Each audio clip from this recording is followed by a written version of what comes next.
Teven Jenkins in the 2021 draft. I'm not sure about you guys, but I wasn't even thinking Justin Fields at that time. That was the guy that I wanted in the first round.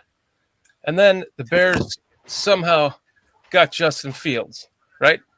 And then they traded up and still got Teven Jenkins. And this kid has been through the ringer. He's now at his third position. And tonight, I would like to talk about, and I'm sure you guys do too, and our new guests, about how awesome this kid is. And I think that the reason why he's at left guard is because of the confidence in him. So we have some new guests tonight. Squeegee from chat, Walter Besky from chat, and we also have Aldo Gandia taking up the last half an hour guest slot. And then everyone will return after that for the shoot the shit time. And speaking of that, Kitty, let's kick this shit off. Bears country. Where is it?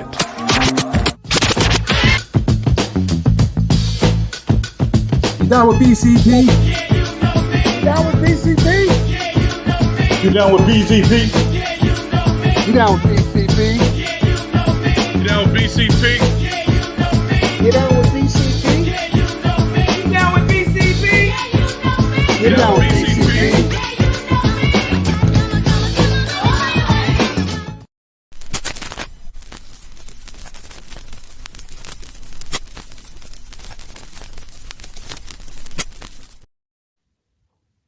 Oh, Kitty, you messed up. You forgot the background music.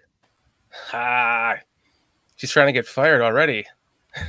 We're going to fire you before we fire her. Right. My excellent co-hosts, PJ and Foster, how are you tonight? Good evening, everybody. I hope everyone's well. All is well. Man, Godspeed with you. Nice. How you doing, everyone? We got it. It's going to be a good show tonight, man. I'm really excited. Let's go. Yeah, we have some new guests coming on in the first half an hour of the show, and it's going to be fun tonight. So, Teven Jenkins, let's just get to the center of attention. Before we get started, let me say one thing. We can't have Foster get too excited. You know, we don't have no Viagra, so just calm down. You know, I forgot when I was doing your intros to do your intro, Foster. I'm actually thinking about doing fish and spaghetti. And then, of course, yours, Foster. If the scroty fits.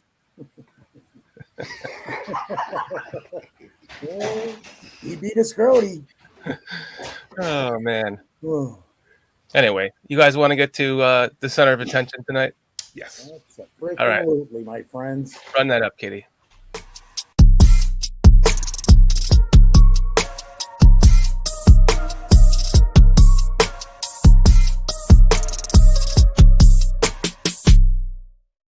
Not that it wasn't already obvious that Teven Jenkins is the center of attention tonight, but I just wanted to run that because it was fun to make. So, Yes. guys, kind of what I said per the opener, like, how do you feel about Teven Jenkins? At first, I mean, PJ, we know how you felt about him going to right tackle. You know, I was in your court on that. And then I kind of thought they were going to keep him at right guard. And it turns out he's actually going to left guard. And it must be the confidence that this team has in him. That's the only thing I can come up with. Yeah, I think that what teams, especially the Bears, tend to run into a problem with is when you have a good offensive lineman who's good at multiple places, you tend to move him around young in his career. Therefore, he can never really get settled. I think that happened with Kyle Long. I think it happened with Cody Whitehair. Now we're seeing it happen with Teven Jenkins. Yes, I think at one point in time, those guys were probably the best linemen on our team. And they said, well, we get everybody else where they're best at, and then we're going to have our best player moving to the empty slot. I think that's what they're doing with Teven this year. Yeah, that's pretty fair assessment there, Peach. Something happened today that hasn't happened in a while. I had about an hour and a half before the show to actually, delve a little more into this. So I started watching some film and stuff, and I mess around with you, PJ, about him going to right tackle. That dude could play anywhere on the line. He could. I really believe that after looking at it. If you handed him a ball and you taught him center, he could play that. Yeah. Hopefully, though, like you're talking about, hopefully this dude, we got him entrenched at left guard for years to come. That's my biggest hope right there is that we can just keep him there now. Yeah. Just leave him there. He'll be successful if we can. I believe it. If we stay in one position, keep him and Braxton on that side for a decade, dude. Yes. I agree. 100%. Guys, Also, I want to shout out the chat real quick. Cliff, Doug, who else we got up in the chat? Guys in the chat, I'm going to say Valerian Dread. What's up, Valerian Dread? Mark, Kazak, Mr. Mayhem, Doug. Kitty's in there. Philip Larkin. What's up, guys? Thanks for joining us tonight. Cliff, of course. Mark, yes. All you guys, we want to say hi to you guys. Absolutely. Walter. Thank you for joining the show, guys. I'm used to saying hi to Walter. Walter's in the background. Everybody, man, you guys showing up and hanging out with us. It's thank you. We appreciate it. Yeah. And we STC. What's we up? hope we do what you need to hear for tonight, man. Get through the evening. Thanks for joining us, Doug Van Dorn. DVD. Yes. See, if it wasn't for the angel and the devil on my shoulder, I wouldn't. This show wouldn't be so evenly balanced. Who's who? Well, PJ is obviously the devil. Whoa. Always trying to find those sexual innuendo puns. You're right, Dan. I didn't think about it. I'm not going to lie to you guys. I pick up my grandsons and they're fellow football players. So I'm around this teenage football talk all for like 2 hours. So it kind of rubs off. I'm not going to lie. It rubs off. I hear you, man. I hear you. PJ's I was getting watching smarter Beavis every and Butthead all trip day with long. those guys. Yeah. If I was watching Beavis and Butthead all day long, I'd be doing the same thing. Oh shit.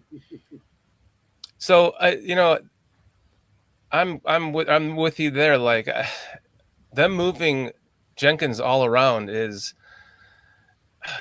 obviously it's worrisome, right? Yes. But he kind of talked about playing next to. Let me pull this up here. I have some things I wanted to share with you. Let's see. Here's him. Here's what he had to say about playing with Braxton Jones. It doesn't slow down for anybody, but it looked like it had to happen in the blink of an eye. Oops. Let me start that over again. Teven Jenkins, the third-year offensive lineman for the Chicago Bears. I mean, it goes fast, my friend. Yeah, it does. I mean, just yesterday, I felt like I just got drafted, especially with the draft. It's came back in like a couple weeks ago. Oh, that's the wrong one. Like a lot of feelings happen. I screwed that up. Hold on. Let me change that one. Let's see. He was talking about playing with Braxton Jones.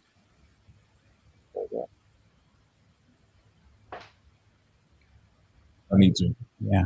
They need me too. Why are you going to be better What this the hell is season? going on over here? All right, let me just go over here.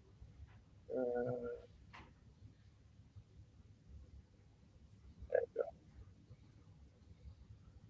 go. I see him as a great football player, first and foremost. I see him one dude who comes in and wants to work at the minute details that will make him not only a great player, but like an amazing player. Like I could see the potential in him myself and seeing what he can be and how much I can help him along with how much he can help me. It's a back and forth thing between guards and tackles. So as soon as I could be able to earn that trust in him that I could do it and he can trust me to be there on any slide sides, any double teams, I feel like me and him are going to have a great year. How do you guys feel about that? I honestly think they play differently. What I mean by that is, I think Tevin is more of a mauler. Uh, Braxton is more of a technician. So maybe they're the yin and the yang that can balance each other out. Because am I stealing your ideas there or false? I mean, because I'm looking at them and I'm like, yeah, I, I hope it works out. But my biggest concern for Braxton, although we're talking about Tevin, my Braxton, whether or not he's strong enough. See, I know Tevin is strong enough, and I think Tevin will help Braxton out a lot as far as when if he's like if his man's beating him, he can come over and knock some sense out of the guy. I mean, he'll be that type of dude. But I'm just real curious how they actually flow together.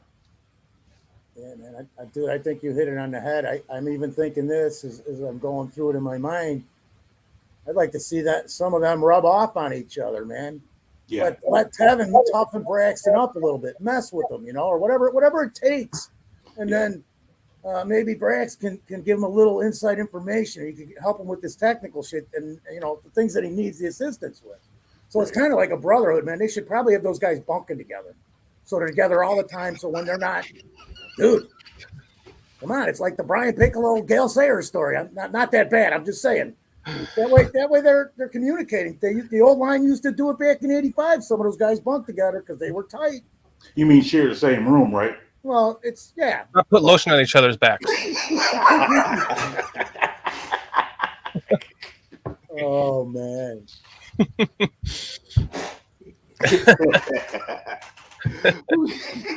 What's up, Jeremy Munoz? Thanks for joining us. Leo Fector. I saw that. Oh, What man. What do you think, Shorty? I mean, what do you think about the two of them manning the left side? Well, like I said in the beginning, the only thing I could come up with is that they have this confidence in him that he can play any position on the line, like especially on the interior line. And with him next to, I mean, if anyone would go down on the line other than center, he could play it. So I think I think the confidence in the coaching staff is coming out in them moving him to left guard. I have him actually talking about that. Let's see if I can not fuck that up per Mo Bierman.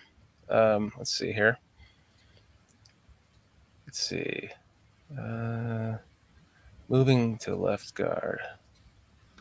You tell him, Jeremy. Let's see. There you go. Your story, and we're with Teven Jenkins, Bears' third-year offensive lineman, making the switch as of right now from right to left side of the offensive line. It's not so simple for the layman to say, it's just, you're playing off. Right there. What do you think about that comment? That's my first fear too, right? I think, as far as fear, my biggest concern with Tevin is injury. That's my biggest concern. So I'm hoping, because I think I heard or read somewhere where they said that left guard is less impactful than right guard. So therefore, he probably wouldn't have to take or absorb as many hits. So if that's the case, that's a positive for him. It's always my concern that our guards being too big. I mean, I don't believe in like 6'6" guards and 6'7" guards. I believe in guards being 6'3", 6'4", 6'5", something like that. 6'5" at the top.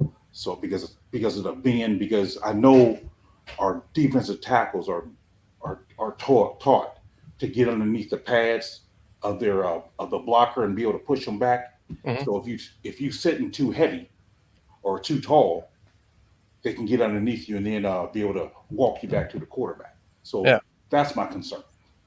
Okay. Well, let's see what else he has to say here. Explain the differences. Difference is, once your body gets conformed and comfortable to a certain side, like with your footwork, when you start putting it towards the other side, it's like a whole new thing because now you got to shift your weight. Your muscles are used to going a certain way and pushing off a certain foot. So now you're basically doing that all over again to the other side. Now you're getting a little sore in your knees because, wow, like I haven't pushed off this knee since a couple years ago. And now you're going to start working it. And now you also have a new guy next to you because he was not going to be on the same side because you got moved.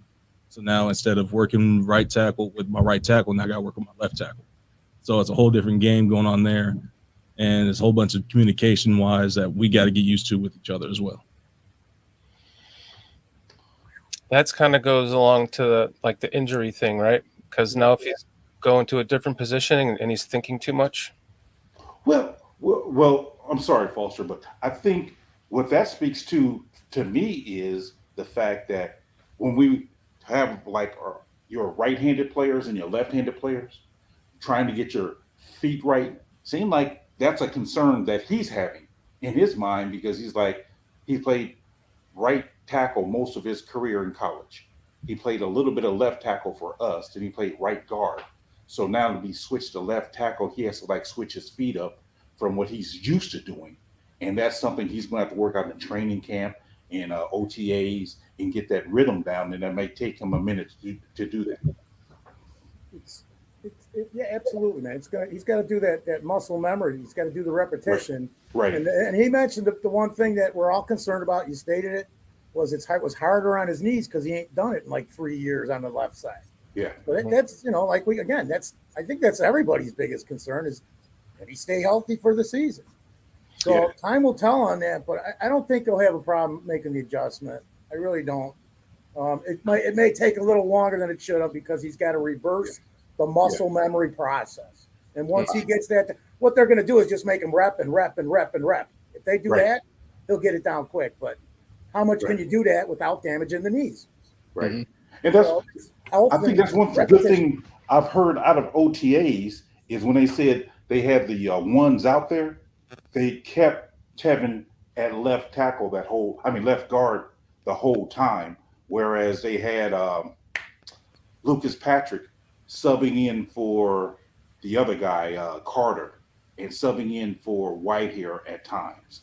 But as far as the rookie, Wright, Jenkins, and Braxton Jones, they stayed there the whole time. So that's giving him that reps and giving Wright some reps too. So that's a good thing that he's getting those reps.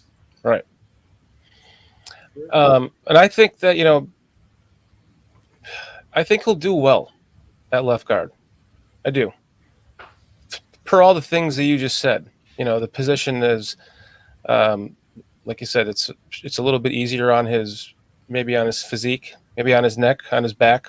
Yeah. So, I think he's going to do well. It's amazing just all the shit that this kid has gotten from day one. And then he forgot to mention that he was moved to right tackle too. So he started off at left tackle, then right tackle, then right guard, and then he got comfortable there. And he was. By the way, I have another. Let's see, I have a video that I want to play that actually has some stats on it here. This is where he's talking about a prove it year. Let's see. And ultimately, I like to think it as my prove it year, and I would assume everybody around me would think the same. And for me, for this year, I'm expecting big things out of myself, and so is the people in the front office and everybody around me. Oh, I had the stats on there, but you can't see it. I'm trying something new here. That seemed easier to use, but the stats he had. Let's see. Last year he had 2 holding penalties, 0 false starts. He had 2 penalties all year long. In 13 games, 11 started. In his entire career, he's allowed 4 sacks in 2 seasons. How many did he allow last year? 2. 2 sacks last year? How many pressures? That I hadn't gotten to yet. Okay. I knew you were going to ask that. Well, I mean, it's obvious he's a really good football player. I mean, he's a really good football. Like you said, I mean, we was talking about having him as our first round pick, and we was able to get him in the second. So he's a really good football player. The biggest concerns with him is always his health, and if we can get him locked in and get him healthy, like some of the guys in the chat said, he is a Pro Bowler. He is possible All Pro. That's how big of an upside he has. Mm-hmm. I'm trying to find his the pressures that he's given up. Pro Football Focus or Pro Football Reference makes you pay to unlock that. Fucking ridiculous. Isn't that Chris Collinsworth? Pro Football Reference or something? I don't. Did he buy that? I don't buy that. I don't buy that stuff. I That's- figure, why buy it when we got podcasts like ours? No, I thought Chris Collinsworth bought Pro Football Focus. Oh, I don't know, man. I ain't gonna lie to you. I don't know. I have no idea. Yeah, I couldn't find his pressures, but But I mean, an idiot.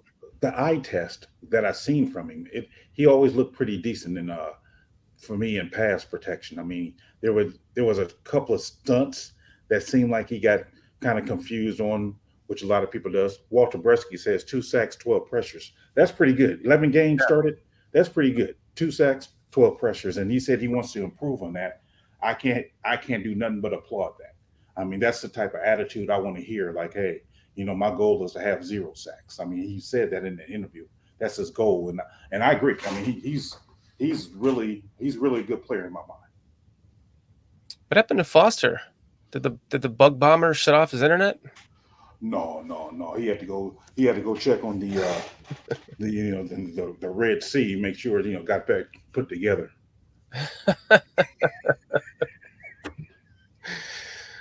They just finished tenting his house, and they had to turn off his internet. Oh wow! Man. If only he was here for that, he would have loved that burn. But yeah, I really do like. I like Teven. I really do like him. I just, like we said, I just want him to be able to stay in one spot. As long as he can remain healthy, that is going to be the key. And I think that last injury that kind of scared me. The one where he hurt his neck. I think he was coming on a pool or something. He pulled around and guy hit his head or something. He was laying there for a while. Yeah, that one scared me because you don't play with necks, backs, and knees, man. Those are things that end your career. And it was one of those injuries that didn't really look like it was could have been that bad, but the fact that he just went down and he laid there for a while. Yeah, and it's like, okay, that's not a good thing there. So yeah, I mean that's why I think I know the Bears. We tend to have our guys our tackles pool, but most teams don't have their tackles pool, and I don't know how quick a foot he is. I mean, I know he can pull some, but I don't know how quick a foot he is. But I do remember them saying that they put more emphasis on guard play than they do tackle play. So maybe that's why, here's another reason why he's at guard, because they have more of an emphasis on the guard play or have more responsibility on them. that's a good point. What's up, Robbie?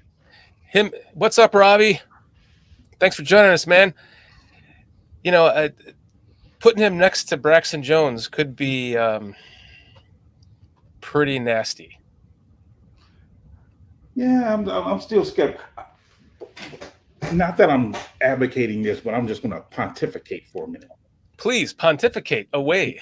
Can you imagine Teven Jenkins and Darnell Wright on the same side? Yeah, that's. Ooh, I think I could gain 1,000 yards behind that. I mean, man, ooh, that's awesome. That would be awesome. Those two big guys.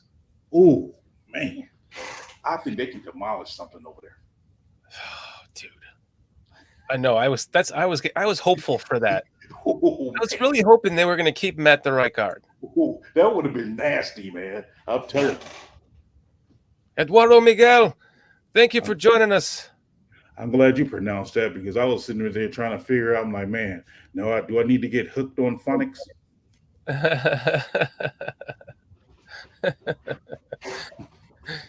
Man. I have some amazing neighbors, Hispanics that moved in, and it's a big family, and they're amazing. They came over and helped us with our backyard, putting in a French drain. We did it in 3 hours. It was like 65 feet long by like 18 inches deep and 18 inches wide, rocks, all that shit. Wow. And not only that, but we had to move the rocks from one section of the yard to the other. Like we had to like dig up the rocks to reuse them. And there was just like it was like an assembly line doing this. It was amazing. They just kind of pushed me away, and I was like, okay, I'm just going to watch. It was amazing. It's good. It's great to have good neighbors. I was hoping you paid them. Oh yeah. I paid them and they gave me money back. What? Yeah. And I was like, no. They're like, no. You're our neighbor. We wanted to help you. They need to hire me as their agent. I have them charge you double. The whole thing was done through a translation app too. It was just Siri talking back and forth to us. Man, technology, man, that's amazing. Yeah. Because we used to use that at work sometimes, and I was like, dude, this is just amazing. So yeah, it's great to have good neighbors, man. I wonder what the hell happened to Foster. Kitty's asking too. No idea. Where is? Should I text him? What's going on? I have no idea what happened to Foster. Like I said, he's probably checking on Moses, making sure the Red Sea came back together or something. Oh, he says his internet's out. Oh man. Oh no shit. Well, that sucks. That means you and I got to handle it. If I told him if I said hotspot to him, he wouldn't even know how to use it. Like, what? How do I do that? It'd be a half an hour conversation. He may take that in the wrong way if you say hotspot. He may not understand and think like he's got to put powder on something. I wouldn't recommend that. What'd you say, kid? You'll take it the wrong way. Yeah, like he's got to put powder on an area. Or Ben Gay. Or something's hot.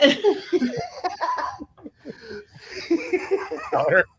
Like baby powder? Maybe. Cornstarch. Well, we do have your first guest waiting in the wings. We can definitely bring in our first guest.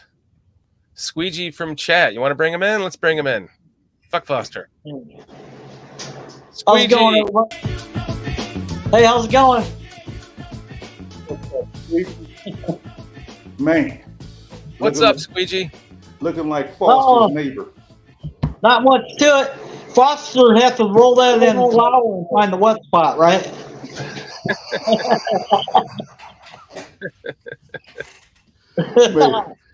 Excellent.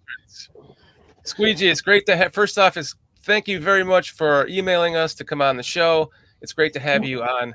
Kitty, you should pull up that banner for the email to join us anytime. Squeegee, you are another example. Thank you for joining us tonight, man. Oh, thank you for having me. I appreciate that. I guess Foster's internet is out right now. So let's just start off. Like, where are you from, man? I'm from a little town in western Illinois called Milan. It's right on the Mississippi River, directly west of Chicago. Wow. Yeah. Okay. Out in the middle of nowhere. Huh? Out in the middle of nowhere, huh? Not really. No. I mean, it's an area called the Quad Cities. So Quad Cities area. Yeah, there's Davenport, Rock Island, Moline, East Moline, and then since then there's been a lot of cities that build up around it. So there's probably maybe 650,000 people around here, something like that. Oh, okay. How close is it to Bedrock? Yeah, there's a couple of different Walmarts around, stuff like that. My sister owns a place over in Davenport. But how close is it to Bedrock? It's about a 150-year-old historic building, and she runs a bar and restaurant out of it. So that's pretty cool. And then that's pretty cool. Squeegee, Foster's asking, how far is it from Bedrock? From Bedrock? Yeah. Bedrock, Illinois? No. Bedrock with the Flintstones, with that. Oh, Fred Bedrock Flintstone on the Flintstones. I'd say about 25 pedals with the feet. 25 pedals. We got to lather them up first. PJ, you just come right in.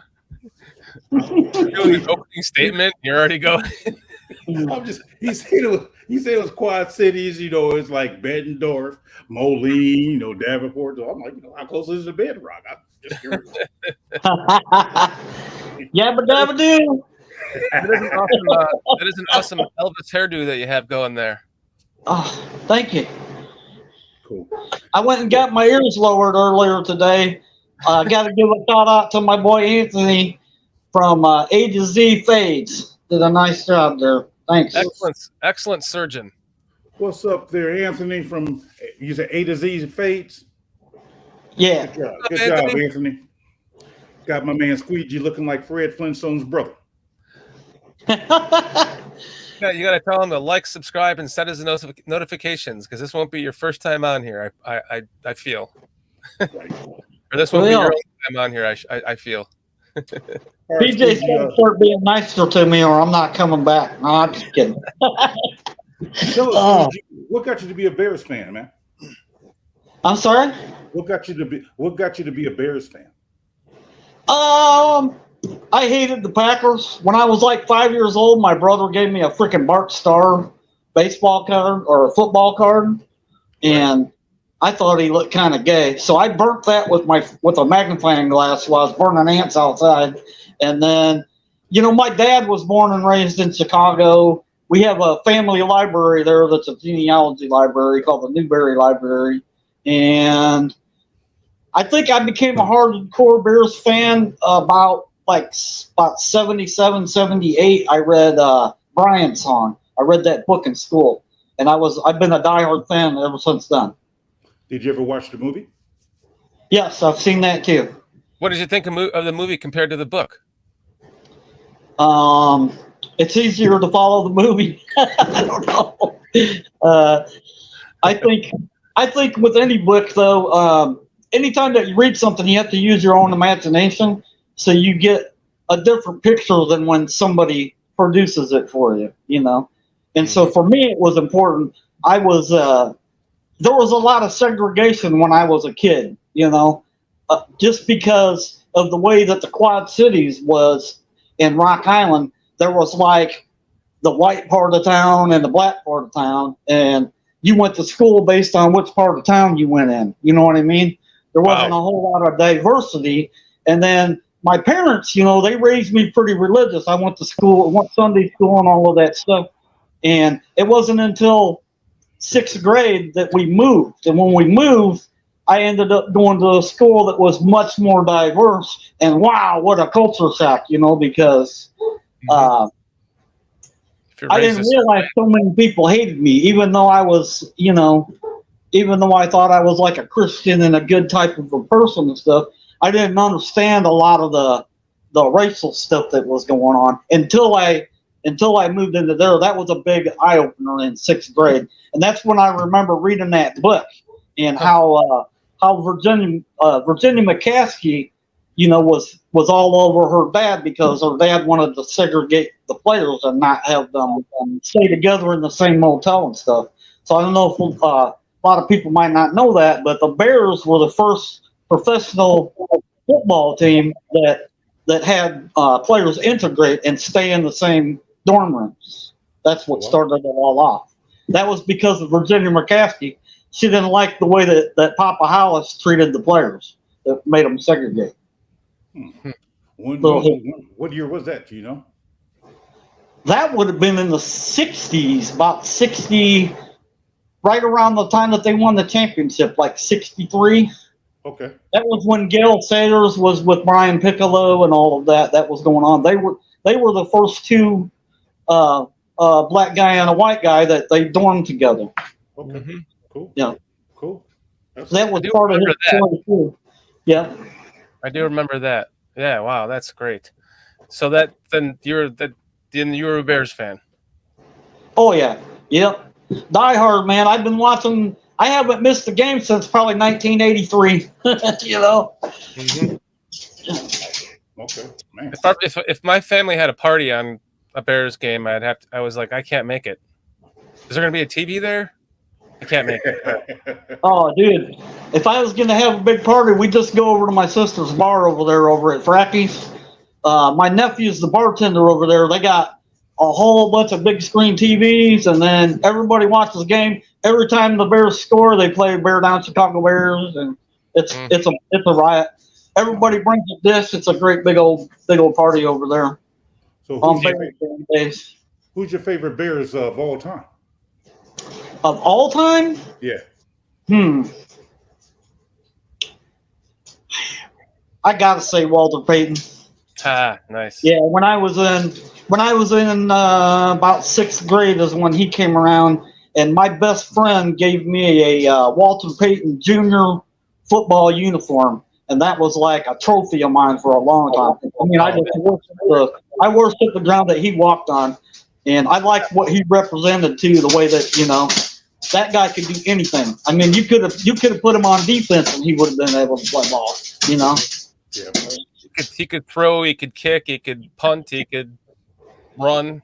Obviously, he could block. He was just a complete football. He was a football player, Yeah, I agree. Do you know the entire Bears fight song? No, I don't. I don't honestly. I use. Yeah, that's enough of him.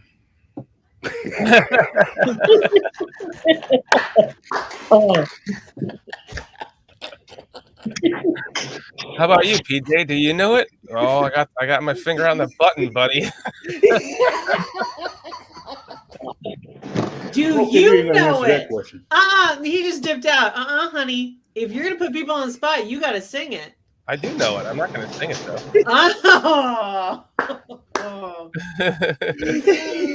Unacceptable. Unacceptable. All I have to do is lie. I'm not gonna make you sing it. Yeah. We should all try to sing it. That'd be fun. Jerome says the show has been canceled. Maybe you could roll the. Best Bear of all time, Jay Cutler. Oh God, get out of here! Did you hear that? We should roll it like with the credits. Roll the like a karaoke thing. Oh, okay. Yo, that's a good idea. I'll try to sing it at the end of the song. I'm not going to sing it. I'm not going to sing it. At the end of the show. Come on, that'd be great. No. Bear down, Chicago Bears. I don't know if Squeegee knows that you actually do have karaoke in.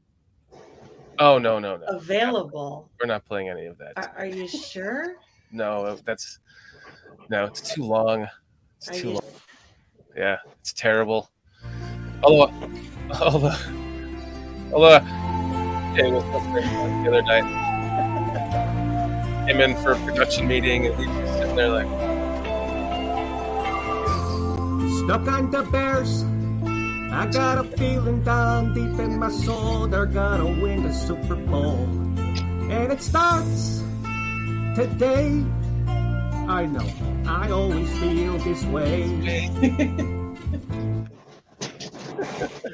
Who's drinking what over there? That's all I want to know. I forgot that she has control of all that stuff now.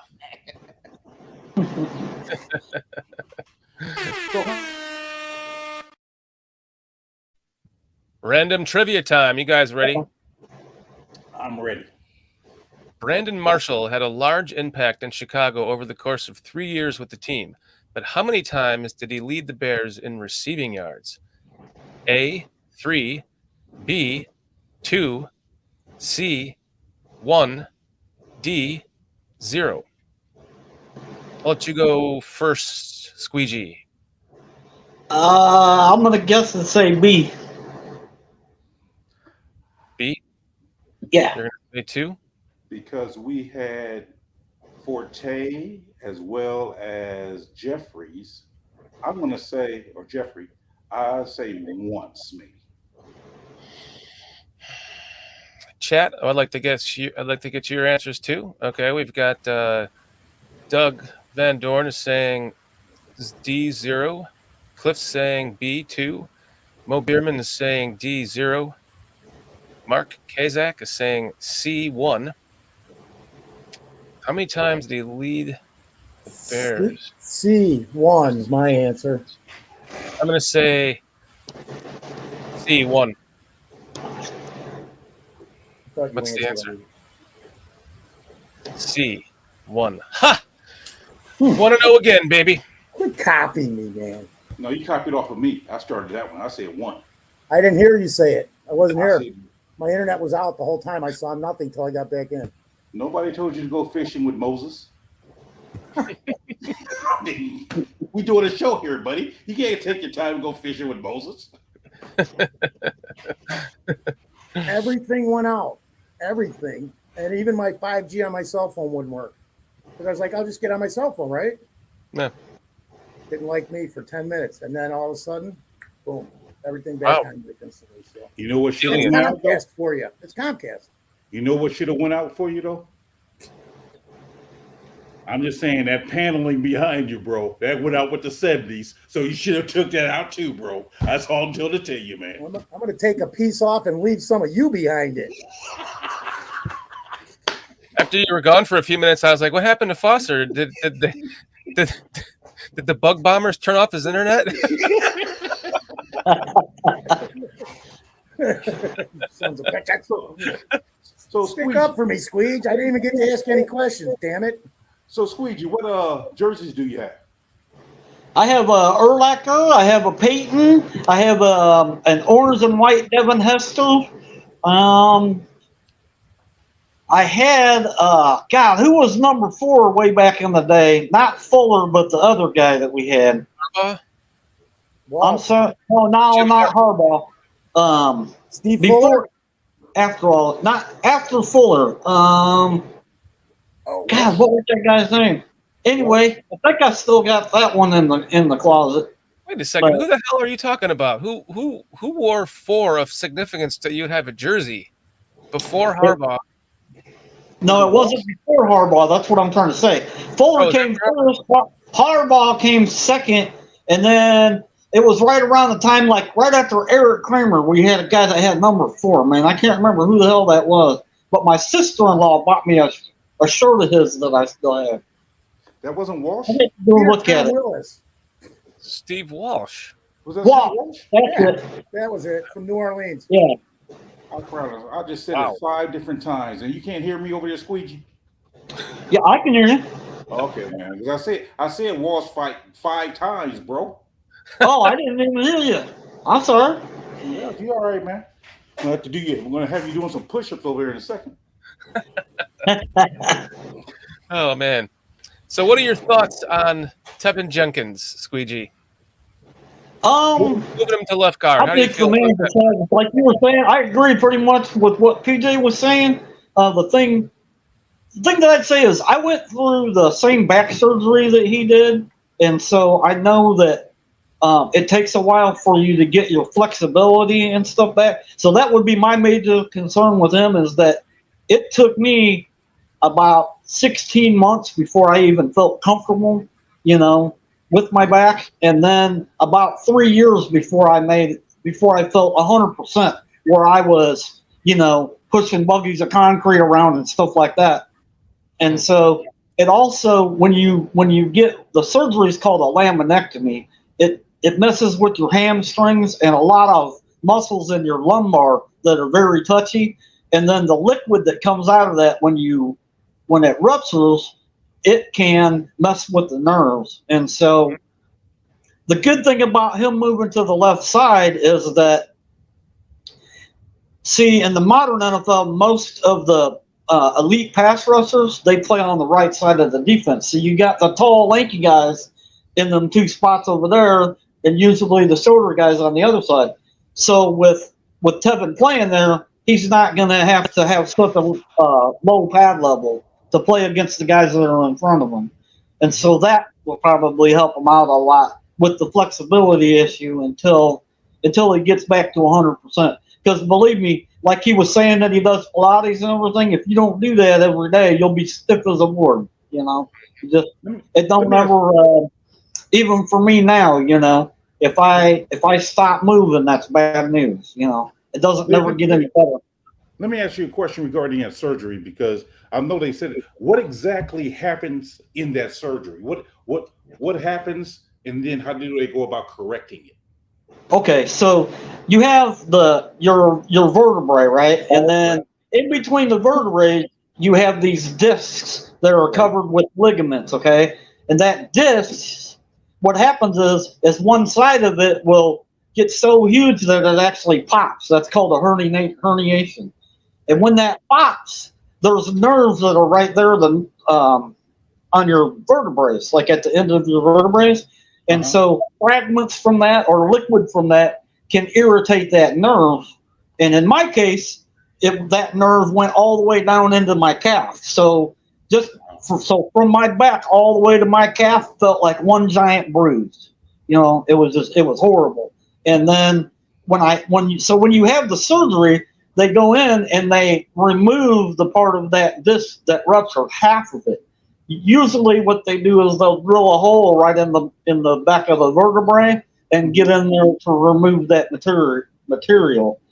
When they do that, there's people that are like 80% of the time that's all they ever need, you know. There's other people though that, like I said, that can have fragments or liquid or other problems, and then in my case, I ended up getting 2 shots in the nerve.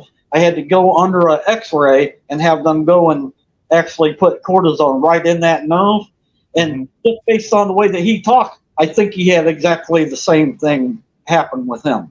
That, you know, he needed to get that calmed down, because he was saying how he felt 100% again, and you know, felt like he didn't have to worry about his back again.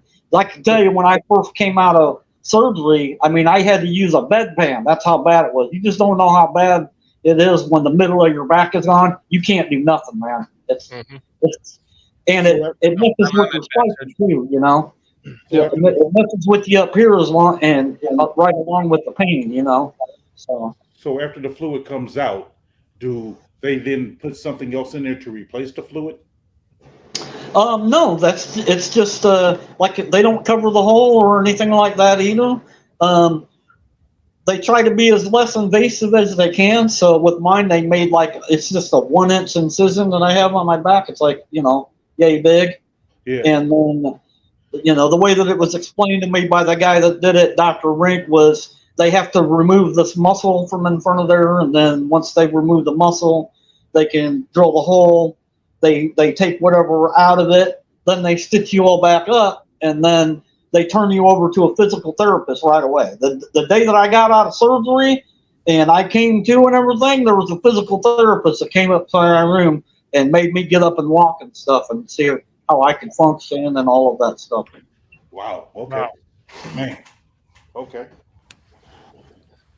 They don't let you stop moving, man. I had to get a stent, guys, and immediately I was on a rehab thing. And I'm like, why? Because I'm still doing stuff, but they make you do it, which is good, because you got to keep moving. You don't move it, you lose it. Yeah, it just gets worse if you don't. You know, it'll always get worse. It never gets better. Yeah. It'll always get worse if you don't move. You know. Wow. I'm waiting on like 5 surgeries, guys. I don't want to do any of them, but one of them I got to do. So I feel for you, man. Yeah, that's been a long time ago, believe it or not. You know, that's why I'm trying to tell you that he's in a good spot. He'll be just fine, because I had that done in 1999, and it's 2023, and I haven't had to have another shot since that second one that I had in the year 2000. Oh, so, that's great. Okay. Yeah, and you know, I've got other problems, but they're not because of that. You know. Yeah. So, like I said, I think he's in a good spot. The other thing I'd say about Teven Jenkins, like you were comparing him with Jones, with Braxton Jones. Braxton Jones is a technician, right? He wants to be his footwork to be correct. He wants to have a good anchor. He wants to do things and control the guy in front of him. Right. Teven Jenkins is a savage. That man, he wants to frickin' take your ass into the dirt behind the bench and step on your neck and finish you off so you don't get back in the game. You know, He wants to take his guy and push him into the guy bull rushing Braxton Jones. right. That's why I love Teven Jenkins. I was the same way with you in the draft. I wanted to get him first, but then when we got Fields, I was like, oh, no way, you know. So I really love that. Then he ended up getting them. So I was like ecstatic, man. I was going around on the CB and saying, yeah, man, Bears are going to kick your ass this year, you know, yeah. So I was really glad to see him. Yeah. Yeah, really good. That's awesome, man. That's right. You were a truck driver, right? Yeah, I was a truck driver for about 19 and a half years. I had a stroke in 2020, well, a heart attack and then a stroke right after that. And so I continued to work because at the time the pandemic was going on, and so the DOT made me take 7 days off, and then I kept working just because what I was doing was sensitive. The steel that I was moving was making like ventilators and stuff for people that were actually suffering from COVID. And so they deemed my job as like, what do you call it? Like important. I had paperwork so that I could drive around in the pandemic even when other people couldn't. So, man, God bless you. But I stayed with that because, you know, I wanted to help my country out and stuff and do what I could for my fellow man. And then after about the 21st of September, I had been back in the hospital a couple times because I was having dizzy spells. I'd be up on an open deck, you know, trying to tie stuff down, and I'd get dizzy and stuff. So it scared me, you know. And so when I talked to the doc, I decided to give up my CDL because I don't want to be. I'd feel really terrible if I killed somebody because I had a heart-related incident driving, you know, especially a large vehicle like that, you know. So I just chose to give that up. I don't even drive a car anymore. Yeah, the only thing I got a bike over here that I put a two-stroke engine on, and I put that around if I really need to get somewhere. Other than that, I'm just a homebody now. Well, I just want you to know, man, as much as I joke around about a lot of different things, I want you to know I truly appreciate you, man, as well as the others in the chat. But I want to say thank you specifically for you being that mandatory worker during that time and the things you did, man. So I wish you the best of health and everything, man. I want you to know that coming from me. Hey, thank you very much. Me too. I didn't get this. I'm gonna go back and watch this, man. But thank you. You know, it's a great little story here. It's every person's got a bunch of little books in them, man, and that's a good little story. And now it's here permanently. That little story about you. It's something somebody's got somewhere. So that's cool that you shared that with all of us. We appreciate that. Thank you, man. Thanks, sweetie. Like I said, thank you for emailing us to come on the show. I mean, this is what it's all about. We love having you guys come on and talk with us. You know, it's hard sometimes to keep up with the chat when you're chit chatting and shit. So it's nice to have you guys come in from chat and we can talk with you. So yes, everyone else is also welcome to do so if you feel so inclined. Yes. Yeah, I just feel fortunate to be here, man. I have a lot of fun talking in the chat, you know, and so I'm a little bit, I have a little bit of stage fright, you know, so this is I'm a little bit nervy, but, you know, I like to have fun and joke around, guys. That's my life. You know, I like to laugh. If you can't laugh about life, then it ain't worth living. You know what I mean? 100% Amen. agree. I agree. I agree. Absolutely. And as Shorty said, it's a little hard. Or it's a big heart. You know, I missed the opportunity the other night when I was drinking my water bottle. PJ, I was drinking my water bottle, and then like later on in the show, you pulled out your little dinky bottle, and you're like, and I was waiting to say it, but I couldn't do it because people were talking, and I wanted to go. You know, PJ, size matters when it comes to water intake. Oh, hey, I got a trivia question on my own. Again, he comes up short, though, PJ. Look at what I carry, buddy. That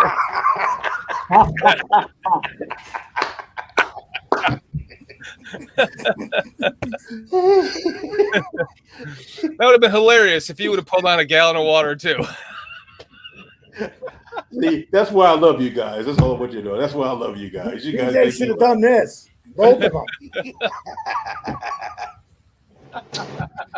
Terrible, man. Oh man, we love you So too. hey, I gotta. We appreciate you and your comedic sense as well. Oh man, what were you saying, Squeegee? Oh, I was saying I got a riddle for you guys. Do you guys know what sexual position makes the world's ugliest kids? I haven't been in that position, so I don't know. Half Don Burr's parents. Oh, that was burned.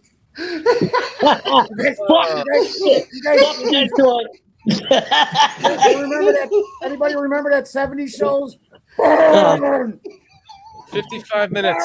55 minutes. I gotta write that down. That's a short.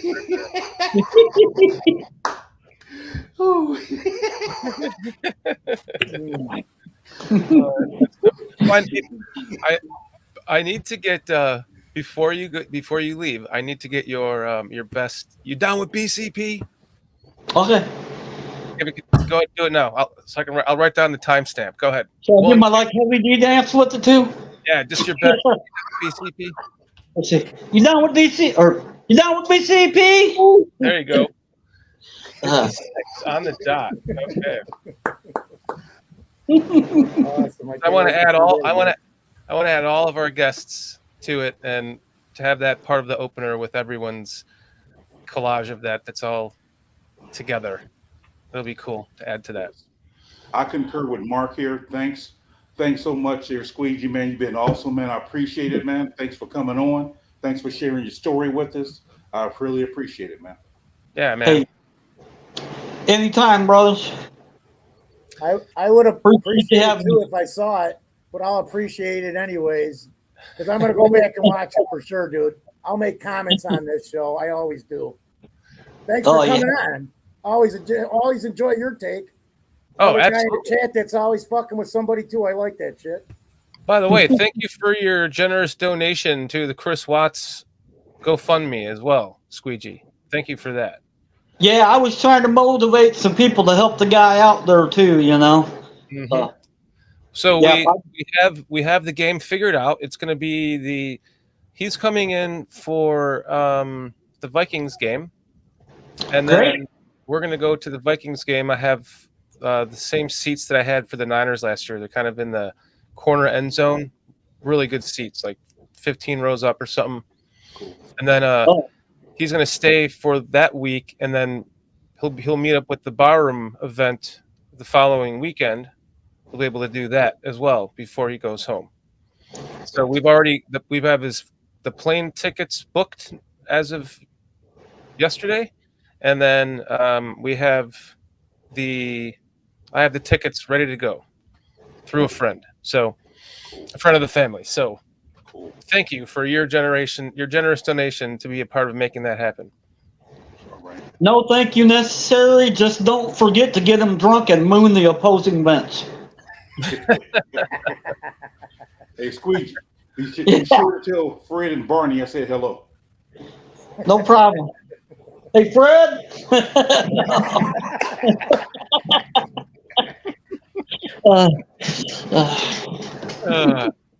You put the cat on every night like that? You, JP. Sorry, Dave. I have a dog, not a cat. Oh, thanks. Yeah. I got a pretty cool dog here named Jackson. I rescued from a shelter. Oh, cool. Oh, man, cool. Yeah. I thought his name was Dino. Yeah, I didn't name him. That's what they named him at the freaking shelter, so I just kept it that way. I was thinking about getting my brother and naming him Michael.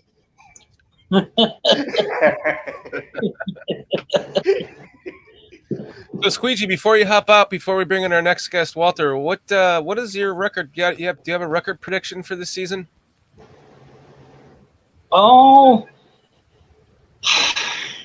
I'd like to see us go 9-8. I really think I'm up in the air. I think the first game is going to tell all because they got that new Lucas. What's his name? Lucas from Iowa. and that guy is a bull wrestler, and so he's going to hit Braxton Jones with that bull rush right in the first game. So we're going to know if his techniques improved. I'd say that's my biggest question mark now on the O-line after the past few days, especially after hearing what Cody Whitehair had to say today.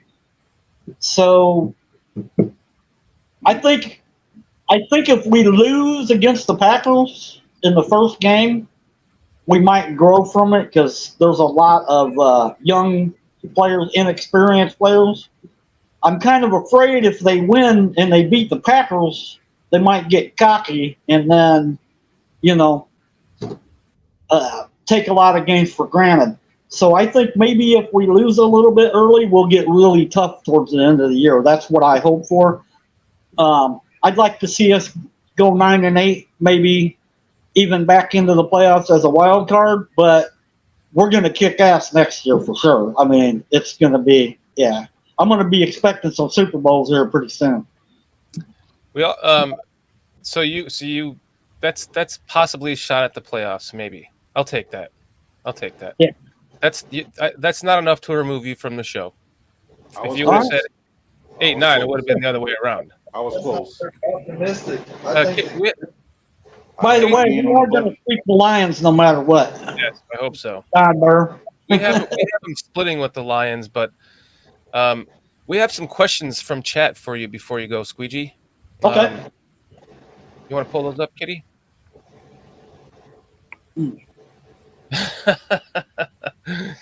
Mark is asking if Jenkins can play edge rush. If Jenkins can play edge rusher? I don't think so. He's probably a little too lumpy for that. Maybe nose tackle? Maybe something like that, yeah. Maybe. I think he can move. He can move pretty well for a big guy. Any more questions, Kitty? I'm not so sure about his lateral agility. Yeah, but he's nasty. Is that it? No more questions? Wasn't there one about bow? There was something about bow fishing. That's what I'm looking for. I had it up a couple of times, but I think Eduardo asked, do you bow fish? I don't even know what that is. Oh, do I bow fish? No. Thank you. No, I have a cousin that lives up in DeKalb, but he's got a little John boat, so I usually go out in that. There's a place right here by the Rock Island Arsenal, which one of the biggest businesses in the Quad Cities is the military builds a lot of weapons and stuff here on the Arsenal. You can go up the slough behind it, and there's this little metal stick that sticks up out of the water. You tie off to that thing right where it's a power dam where they generate power. Where the water comes out of that is a cement floor underneath there, and striped bass jump up there all day long. You can catch stripers there all day long. That's the way I like to fish. Nice. Me too. Use a little dock. Is it off the Rock River? No, that's in the Mississippi, but it's a slough, so it's you go off the Mississippi River around this other island up into a cut, and then it ends right out of Power Dam. So it's a pretty cool spot. Then around the corner from there is the old locks. So you can take the boat and go to these old lock and dams and go back in there, and you can catch your crappie and your catfish and everything back in there. You can have a fishing bonanza where I live. I mean, I was like born a fish, Well, Squeegee, do you want to come back for the last hour to shoot the shit with us? Actually, I think I'm gonna pass. I got Diablo 4 downloaded today, and I told my youngest boy I was gonna play with him tonight. So I'm gonna pass on that, but I'll be back next Thursday with you guys. Well, priorities, my brother. Priorities. Exactly. The Bears about to win the Super Bowl. I'm psychic. Watch this year. All right. That's my 24-year-old's prediction is that we're winning the Super Bowl this year. Justin Fields is good enough. That's all they need is they need a team, but Justin Fields is dope. I love it. Well, Undefeated Super Bowl win. We got you, man. I'm behind it. We can. Why? Who said we can't win a Super Bowl? Exactly. All right, Squeezy, anything else you want to say before we sign you off? Just remember, it's better to have a bottle of front of me than a frontal lobotomy. And I know. All right, buddy. Thanks for joining the show. Have a We'll good see one. you soon. Thanks for coming on. Yep, thank you as well. You guys have a good week. See ya. All right, you too now. Peace. Man, that was fun. Yeah, well, This is awesome. This is awesome having guests from chat on, man. This is what the whole vision that I wanted to do for this show was all about, and it's great to kind of see this happening now. So thank everyone for joining us. Squeegee, everyone has joined us in the past. Matt Kedrow, J2K has been on the show a lot. Let's not keep our next guest any longer. Walter Besky, let's bring him in. Hey guys, how you doing? Walter, what's up, my friend? Thanks for joining us tonight. Yeah, no problem. Good show so far. Thank you. Sorry we brought you in a little bit late. That's fine. No worries. We're still trying to control the time, but we're getting better at it. I'm a got night owl anyway. So questions to start off. I mean, I don't know. I just won. Like to ask fire you, away, man. Foster. You tell us a little bit about yourself, man. Like where you're from, what you do for a living. Oh, me right now. I'm out of Aurora, Illinois, so about an hour and a half outside the city. Right now, I do freelance fiction, so it's a fancy way of being like a writer. Oh, okay, nice. Cool. Freelance fiction? It's made up. Yeah. Oh, that's pretty cool. So I mainly do young adult horror. Think of like R.L. Stein's Goosebumps, that kind of thing. Wow. Oh, okay, I know exactly. My kids, I've seen every one of them a dozen times, man. Every one of them. How did you become a Bears fan? Oh, that was PJ's question, dude. No, he good. He good. I didn't do them on. I didn't do any on He's making up for Squeegee, not so being here on the the hell with you both. Okay. So it's an interesting story, actually. I started off as a San Francisco 49ers fan. Oh, Jesus. You know. I was just. That was fun for a second. That was a nice interview. Thanks anyway, Brady. Yeah. Appreciate The it. show's Thanks for being on tanking the show, now. Walter. Son of a, fuck you, J2K. Anybody else want to come on from Right. chat tonight? I'm sorry. We just like to look around here. No, it's fine. So Please finish. when we moved out to Illinois, it was me and my wife's anniversary, and she ended up surprising me with Bears tickets to a Niners game. So, once I saw the fans and, how ravenous they were and the huge, how everyone just liked the Bears, and I just bought in. So how old were you when you became a Bears fan? 2017. Wow. Wow. So you're a recent fan. Yeah, I followed off and on through the 90s and all that, but, a full-on Bears fan, 2017. Wow.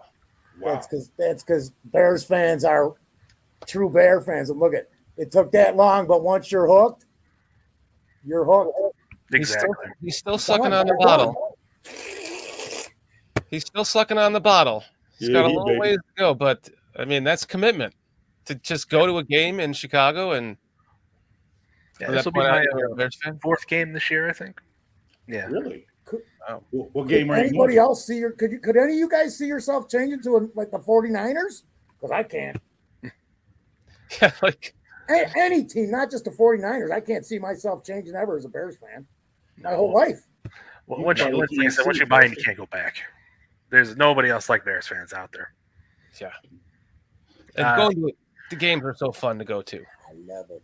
Yeah, PJ, I'm going to the Lions game in I think week 12, December 10th. Ooh, that's gonna be cold. If it's anything like the Phillies game last year, it won't be that bad. I'll be right with you from my lazy boy, man. I'll be cheering you on. Cool. Early in December is not that bad. It's later in December that's usually the colder games, right? Chicago these days, you just never know anymore. This is weather here. Yeah, for me, I won't go to You it. used to be able to read it. These days, no. I was a roper outside every day. The last 15 years, it has changed immensely. Yeah, for me, I won't go to a game after October. It's too cold. Well, we thought about doing the Packers, but we couldn't get those tickets, unfortunately. Yeah. You didn't have $1,500 a ticket. Okay. Yeah, those games are fun, man. I've been to many Bears Packers games. Oh man, and we lost every one of them. Hoping for the one, but nope, never got one of them. Only bad thing about those games is the regular fans kind of cut off from ever going there and seeing them. Your average Joe, because they can't afford that. That's what's bogus. Yeah. Used to be, you know, baseball was almost free, and you could go to a football game, basketball game, or a hockey game, like 4 of you for cheap. But yeah, I mean, I digress. The Bears Packers games I was going to in the '90s, early 2000s they weren't ridiculous prices. Right. You know, You could actually get the tickets without having to like take a loan. right? Yeah, true. Yeah. So, who's your favorite player, Walter? Currently, Teven Jenkins. Of all time. Oh well, All time, Brian Urlacher. Okay. No coincidence. Okay. As I was telling Shorty, I know I was supposed to do last week's show, but this one's even better considering the topic of discussion. Well, So- excellent. Why don't you just dive right into it? What do you like about Teven Jenkins? Teven Jenkins is a monster. He was a monster in Oklahoma State, and I just love his style of play. Did you follow him when he was at Ohio State? Or Oklahoma State. Yeah. I followed a little bit of him out of but I'm not too big into college football, so I really don't watch a lot of games. But just to watch him in particular, it's a fun little afternoon. So during that draft, were you hoping that the Bears got him, or you didn't become a fan until after we got him? No, I was monitoring the draft. I was actually on vacation when that happened, and we didn't really have any Wi-Fi, so trying to get updates was a little bit of a pain. I thought he could go first round. There was some talks he was actually better than Sewell out of there, but we lucked out, and he had the back issue in college, which caused him to drop down a little bit, and he fell into our laps. So win-win. Yeah. He was who I expected us to draft with the 20th pick. And I mean, had I even had any inkling that the Bears had a chance at Justin Fields, I would have gone and seen him play high school an hour and 20 minutes away. I mean, I can't. My buddy kept telling me, "You got to go see this kid play. He's one of the top quarterbacks coming out of." I'm like, well, who cares? He'll never be a Bear. That's a lot of work to go see that, and okay, I can say that I saw him, but now he's our fucking quarterback. Like, man, that sucks. That draft, man, I traded us out of the first round, got Teven at like 36, and picked up like Davis Mills and Creed Humphrey because I just never thought we would get Fields, man. Are you kidding me? I knew we could get Teven because he was going to be there one way or the other, even if we're going back. And I'm glad we got him because I like this guy. He can stay healthy. I really like him, man. So, Walt, why do you think that he isn't playing right tackle? Like, what made them go and move him to right guard? A lot of people say it's the arm length. He's a little bit shorter there, so he's a little better suited for the guard position. And I know Flus has been saying a lot of times, and even Alan Williams, that the guard is actually more important to them in their offensive line scheme than tackle. So you might as well just put your best player there. And he showed last year he could adapt. Well said. How do you feel about him going to left? Oh, I'm fine with that. It's pretty much just a change of you're not really changing your job. You're just relearning the position a little bit. Instead of stepping one way, you're stepping the other. And like you said earlier in the show, you can easily train that up in OTAs and training camp and preseason. So, wow, I like your thinking on Jenkins. Yeah, I'm not worried. Good. I'm not either. I don't think any of us should be. Yeah, I think the injury thing everyone's talking about is a little overblown. He did have the back issue in college. He had it when he first joined us. He had the surgery. Yes, he lost a lot of time, but that happens. It's back surgery. What are you going to do? What about that neck injury? That was a concern, though. Was a neck injury. The neck injury. Watching that again, I saw it happen in real time. And going back and watching the more close-up videos, you can see when the Eagles player came in, kind of hit him almost between where the neck guard and his exposed area was, and caused his head to kind of jerk over to the right. So he really had more of a stinger than anything else. But It wasn't too bad. It could have been a lot worse. Honestly, I felt they rushed him back from that injury too. He should have sat out another week. Me too. Yeah, I agree on that. Yeah. I think this though too, real quick.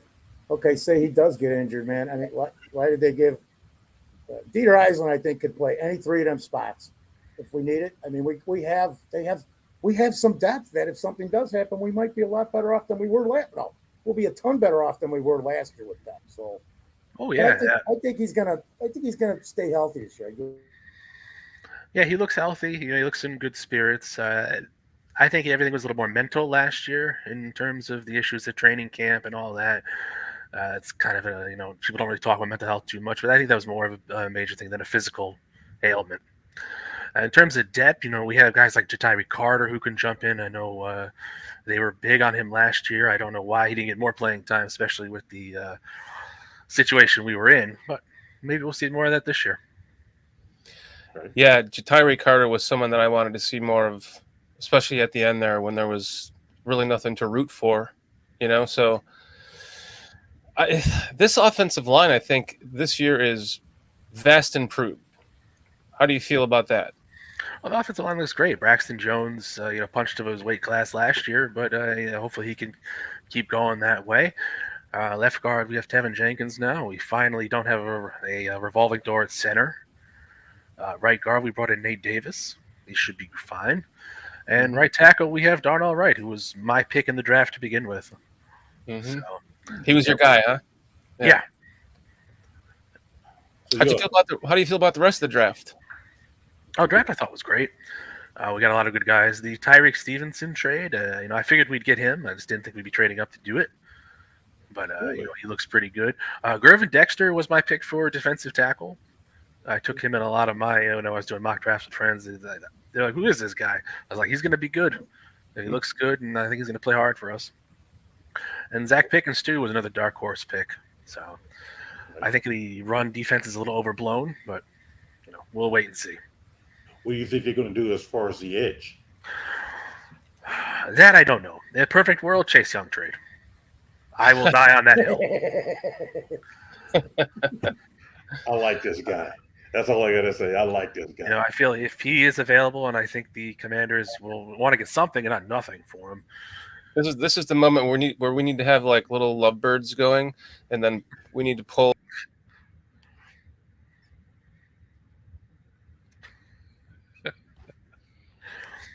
Go ahead and give us your little lovebird song about. I'm just saying. gotta love some Chase Young. That's all I gotta say. Yeah, I feel he's another guy who got hurt, and everyone's just kind of casting him off and forgetting about him. Yeah. Or they're saying, "Oh, he's injury prone. He missed these many games." Well, he had an ACL injury and a patellar tear on his tendon. It's a 1 in a million combo. Yeah. But it takes time. Yeah.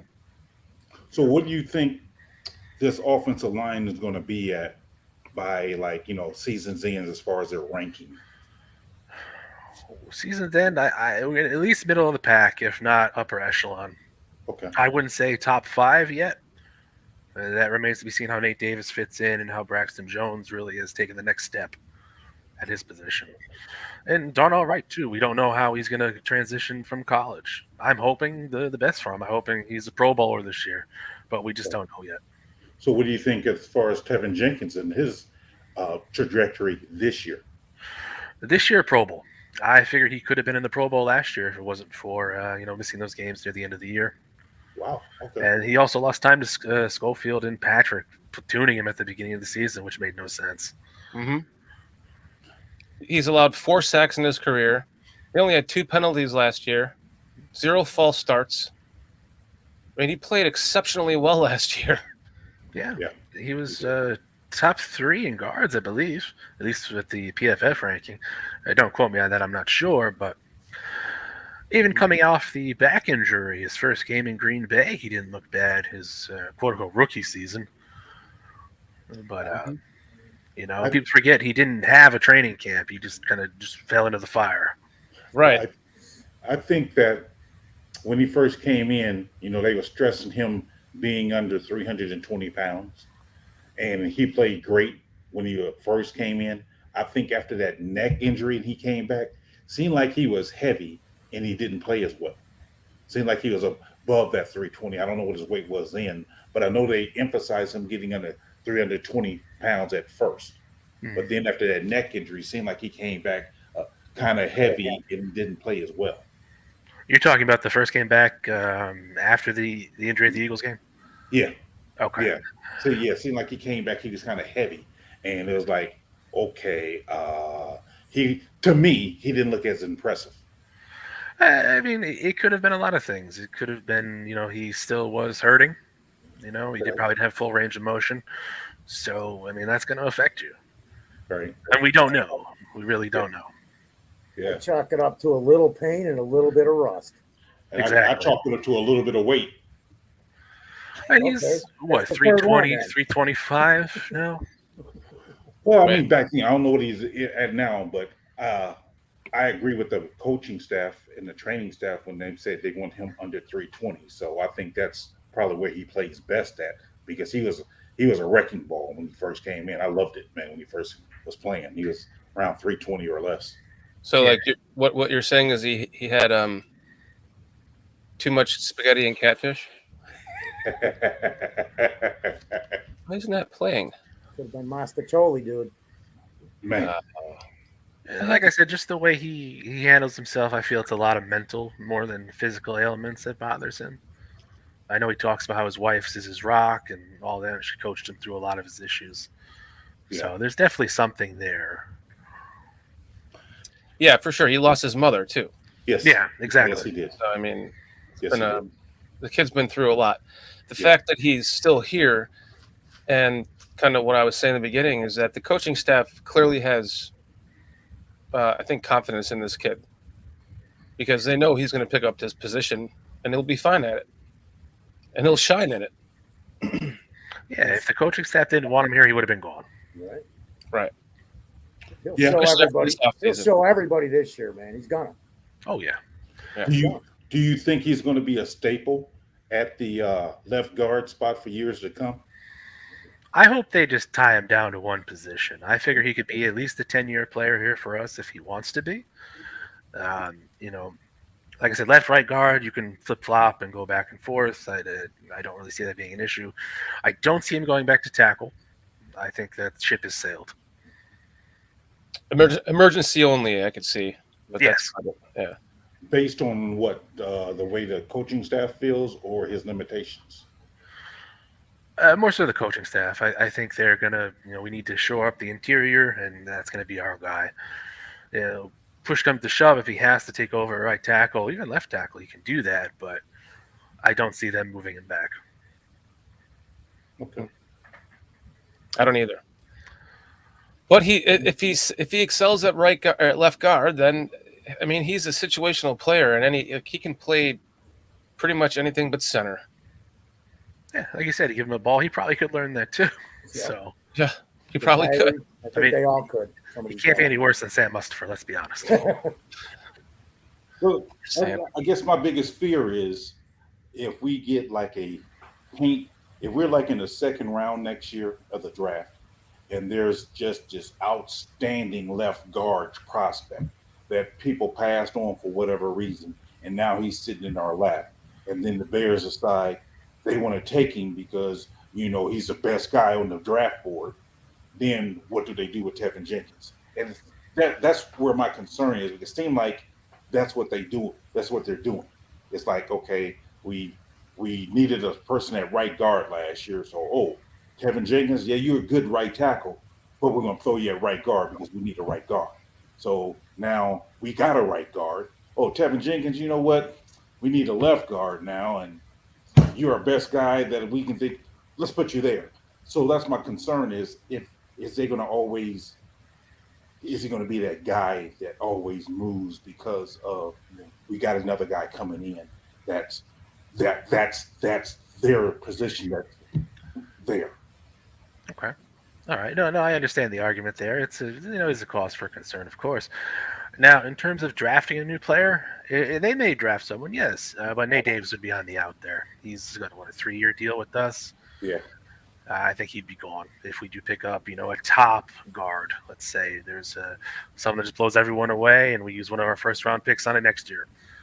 I mean, I wouldn't personally, but that's hypothetically speaking. Yeah. Teven Jenkins, I think, is, like I said, he's here if he wants to be. And I don't see the coach staff giving up on him, nor do I see, them moving on from him if another option becomes available. Yeah. He's got. I was gonna say, I just see that. I think it looks like he's got keep these young veterans with these other younger guys so they can grow together. And I'm sure they've got plans for down the road. They've probably got it worked out 3 or 4 different ways to go, because there is that I can think of in my head already if I'm in that position. So you can never have too many offensive linemen. It's a great position to be in, especially if somebody needs one late in the season and you got 2 sitting on the bench that you could trade. Come a calling, man. Come a calling. Yeah. Can never have too many offensive linemen or defensive linemen. Who says it? Everybody. Yeah. It's crazy to hear. It's crazy to hear him say that he's in a prove it year, and he's being moved to a new position for the first time that he's never played in the NFL. I think he's just that type of player that he's always going at 120%, and nothing is ever good enough for him. Like I said, he gave up 12 pressures and 2 sacks. That'd be great from anyone else in the league. To him, that's subpar. Now, in terms of the movement to left guard, I mean, I'm not there with Ryan Poles, but you have to figure at the end of last season they saw center as the weakest spot on the line. So we have to address that in some way. Now, you have Cody White here, who was an all-pro at center a couple years back. We can shift him over. Now we have an open spot at guard. Were there any good left guards on the market? There could have been. Maybe they didn't fit our bill. But Teven seems to be one of those guys where it's put me in, coach. I don't care where I play. So that worked to our advantage. We're able to go out and snag Nate Davis, and it's all gravy. Yes, that was a great signing. Yeah. I thought they pivoted with that signing. Personally, I thought they were going after the McGlinchey guy, and after he got priced out of what we wanted to pay, they said, you know what? Instead of paying him, let's just grab this right guard, which made me think they were going to just move Teven to right tackle, but Darnell Wright, after that serious workout they gave him, I mean, man, if he can pass that workout they gave him, I'm happy that they was able to draft him, because I don't know if I could have made that workout. Gee whiz. Yeah, I think they just watched the highlight reel from the Alabama game and saw him just shut down Will Anderson. That's our guy. Yeah. I remember, PJ, you said even that I think your favorite signing was Nate Davis. Yes. So, I mean, and I'm right with you, man, especially after I went back and watched it, awesome. Oh, yeah. As far as Wright, he was my first pick on my first and my last draft. So I'm with you on that, man. Wright's a beast. Cool. I was wondering where that was. All right, random trivia time. Who caught the longest touchdown pass in Bears history? A. Johnny Knox. B. John Farrington. C. Devin Hester. D. Bobby Ingram. Wow, that's a good question. Who caught the longest touchdown pass in Bears history? Johnny Knox. Walter. I'm going to take a shot in the dark and go with B. Okay. John Farrington. Who the hell is that? I have no idea. Who you got, Foster? I was going to say Bobby Ingram, but I'm going to say Johnny Knox. Okay. Shorty? It's got to be Johnny Knox. Got to be Hester. All right. I'm going to say Johnny Knox, although I'm not copying off of you guys. But Yes, you are. Who we got in the what the chat got? What do you guys say in chat? We got Johnny Knox from Cliff. We've got Marcus Malterer says Bobby Ingram. Mr. Mayhem says Johnny Knox. Mark Kazak says Knox. Doug Van Dorn, Knox. Marcus Malter, I have no idea. All right, well, I think it's Johnny Knox. What is the answer, Kitty? What the who the fuck is that? Foster know who he is. Who is he, Foster? Because I'm sure you watch him play live. Was that when they were still using horses, Foster?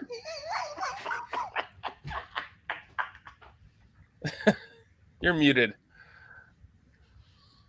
You are our Tooch. I just said Tooch dinosaurs, man.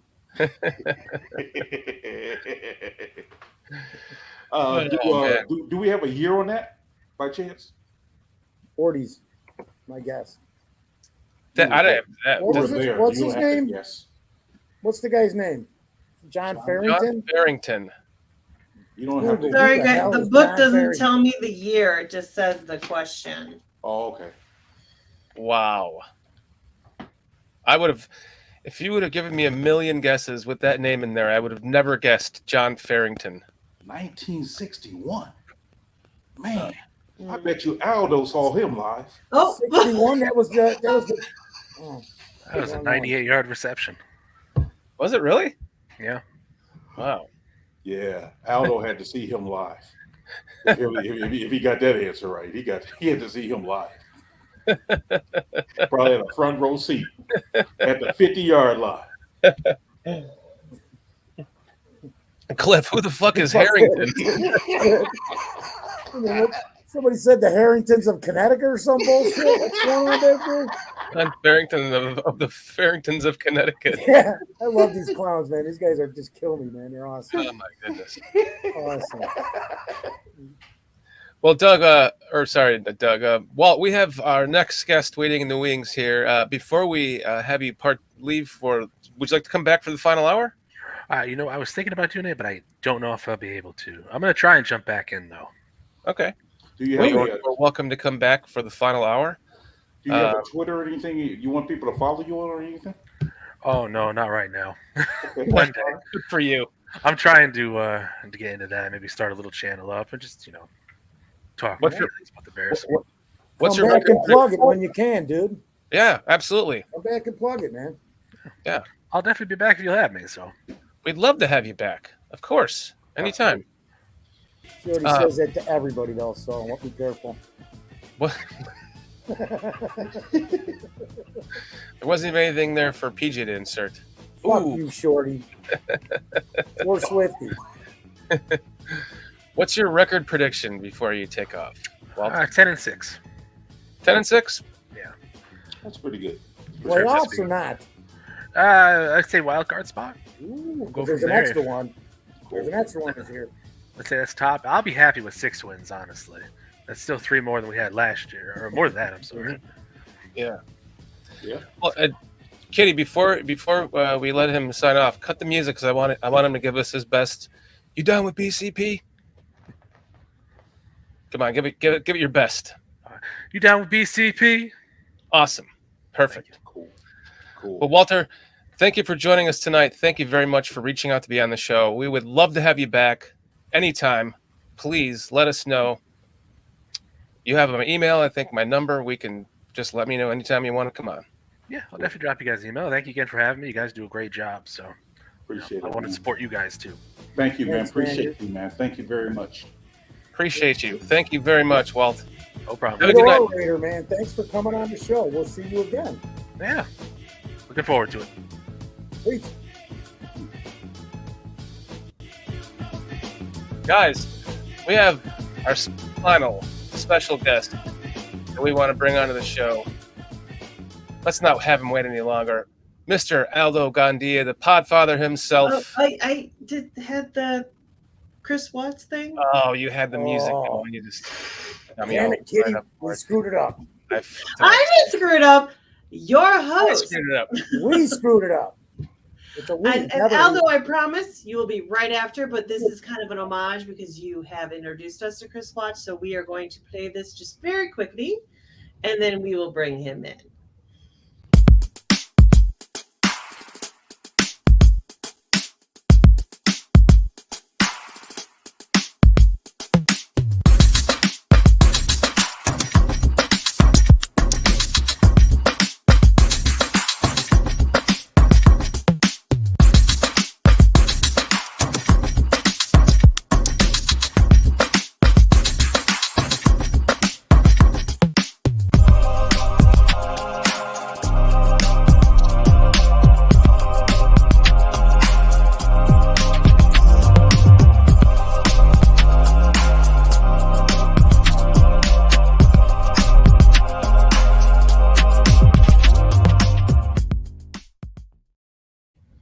for anyone that would like to, that's listening to this in audio, that would like to donate to the Chris Watts GoFundMe to bring this British bloke to Chicago to see a Bears game, that is gofund.me/322A167D, gofund.me/322A167D.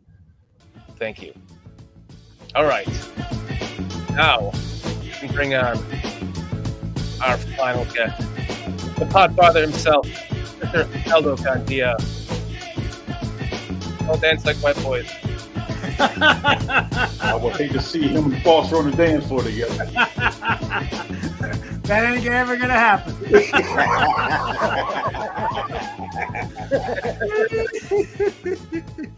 Howdy, fellas! What's going on? What's going on, Aldo? Good How to are see you? you sitting there, man.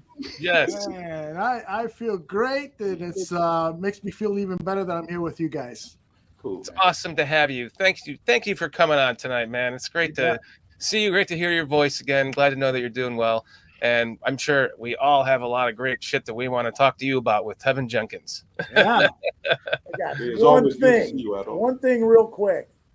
Although this whole show and like all of us together, this is all your fucking fault, man. No. I'm not going to take credit for that. I'm going to tell you something. My man, Mr. Shorty, is, first of all, an incredibly creative guy. And you can tell he's got, the business sense and the perseverance. And, of course, Kitty is an invaluable asset to him. And he knows talent. That's why he reached out to you guys. And you guys are building something here that is fantastic. I love it. I catch it from time to time, even if I, in the background, just 15 minutes checking it out here and there. You guys are doing a great job, and what you're doing with Chris Watts is also sensational. This is going to be Bears Country Podcast, and Bears Country Productions is going to be one of those staples when people mention, hey, what's the best place to go to get Bears information? Bears Country Podcast, Bears Country Productions is going to be at the top of that list, along with the CHGOs and the other places that get mentioned. So continue the good work. I'm really proud of you guys. You guys are doing great work, man. We really appreciate that, man. Thank you very much. That's awesome to hear. Man. Thank you, man. That's much love, man. Indeed, man. Yeah. It's all true, man. All from the heart. I part of the reason I love doing this is to see other people flourish, man. I've always had that kind of teacher gene in me, or coach gene, or whatever you want to call it. And Podfather gene. To be able to have helped a little bit, Podfather, that's cool. To be able to help this little bit, makes me feel happy. That's great, and this is special. So keep it going, guys. So thank you. When did you first start getting involved in like the podcast and stuff like that? Yeah, so I had a long history of working in business communications and also broadcast TV. I worked at Channel 2 from 1985 to 1992. So I was there during the Bears Super Bowl season, and I actually got to produce one of the old Mike Ditka show episodes. The regular producer had to go on vacation or went somewhere. He asked me to step in, and I did that. I did it in the 86 season. And so I worked in broadcast TV for a total of about 10 years. I went to PBS for a few years and a couple of years, and did a couple of other things. But in between that job, I was doing a lot of business communications, working for major corporations. And that's really where the money is for people who want to write and produce and direct. I got to travel around the world. I went to Egypt. I went to Brazil. I went to Germany, shot video in all those places multiple times. And then after 15 years, I started having it out with management at my last job. And so I took the buyout, I left, and I said to myself, what do I want to do? Well, since I was a kid, I always wanted to be that sportscaster. I always wanted to do sports. And so I said, you know what? I'm going to open up my own webpage. Did that for a few years. And over the years, it started to evolve. So it started all in 2014. And now the iteration is Barroom Network, and having fun, just having fun. Did it begin as audio? Well, it all began as a website with no audio, no video. I did that for, I think, 2 years, and that was called the NFC North Barroom. I had a guy named BJ Rydell running the Vikings Barroom. I ran the Bears Barroom. I forgot the names, frankly. It'll come to me a little later in the middle of the show. But the guys who ran the Packers Barroom and Lions Barroom, I did that for 2 years. And it was great. We were getting a lot of recognition, but the work involved with running that big of an operation, I said, oh, man, this is too much. So I said, what do I really love doing? Bears. So we changed the name to Bears Barroom and then achieved a lot of success with Bears Barroom. And then the NFL came after me. Oh, you're using the word Bears in your title, you need to. So that's why we switched it to Barroom Network. Wow, really? Yeah. Bitches. Yeah, really, exactly. Sons of bitches. They went after me and the Bears Brothers, which ended up being CHGO. In fact, the letter that I got from the NFL office, it's basically what they call a boilerplate, that cease and desist, and they just fill in the name, and so in my case, they filled in Bears Barroom, Bears Bar, but they left one the same from the last one they sent out, which said Bears Brothers. And I'm like, okay. So I called them up. I'm talking to a paralegal over at the NFL offices, and I'm going at her, man, saying, you're just picking on me because I'm a little minority owned. I threw the Puerto Rican card out right away. I'm just a Puerto Rican guy and so forth. And by the way, I'm not associated with the Bears Brothers. And they were like, well, Bears Brothers? Yeah, it's on the document. You guys don't know what you're doing. I started throwing shit out. I scared the shit out of them. And I kept the name for another year, even though they sent me a couple more letters. I was just saying, fuck you. But then after a while, because I wanted to monetize things, I said, it's probably better if I just change the title and call it Barroom Network. So that's how it happened. Wow. But I still got my sign. And this was a gift from people who followed Bears Barroom with me, Phil, and Shane. And we had Lauren Cox back then and a number of other great people. We had a blast. Those were good days. So what got you to be a Bears fan to begin with?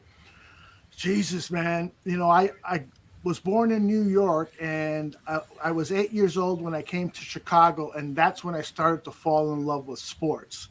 Okay. And as a Chicagoan, I just felt, I have to root for Chicago teams. To even though I'm from New York, to not root for a Chicago team, that feels like blasphemy. That feels like, cheating on your wife. Well, I've kind of learned later that cheating on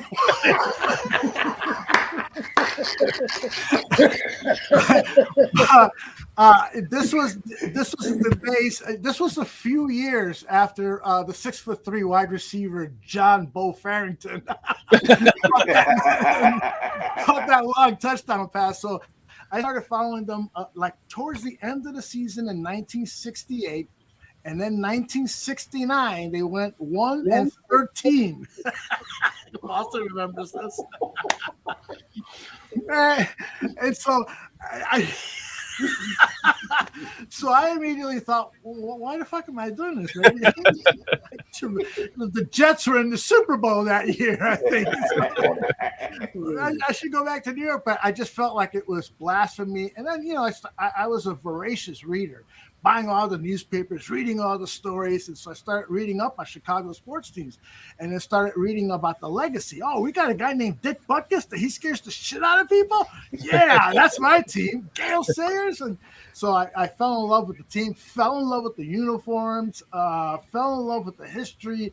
And you can't ever, I don't care what happens with this organization. I mean, short of, them committing some incredible crime, but no matter all the fuck ups that Foster and I and all Bears fans have seen over the years, you just can't get us diehard fans to say, no, we're not going to be fans. It's not going to happen. We're diseased. We're diseased. Yeah, we're sick. That's right. That's it, man. That's right. So who's your favorite player of all time then? Oh, man, it's got to be Walter. But Dick Butkus is a close second. You know why I love Butkus so much? Everybody says Walter, but the reason I love Dick Butkus is because the NFL films did a great job of turning him into a mythic hero. Yes. I'll never forget the one feature they did on him, where they interviewed him, and he's saying, when I'm across the sideline, I'll look at the players from across the sideline, and if I see somebody smile, I'll say, that motherfucker's talking about my mother. I'm going to fucking kill him when out there. Right. I fell in love with that attitude.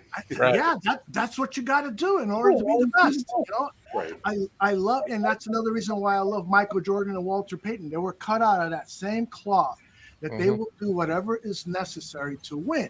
And in my mind, if you're going to be successful at just about anything in life, you got to have that kind of killer instinct in business and sports and whatever you do, you got to have that switch and turn it on when necessary. Homicidal. Right. Yes. And what you're talking about with the NFL, You could just kill it. Whatever you're doing, you could just kill. That's what homicidal means. Doesn't Yes. mean you kill people.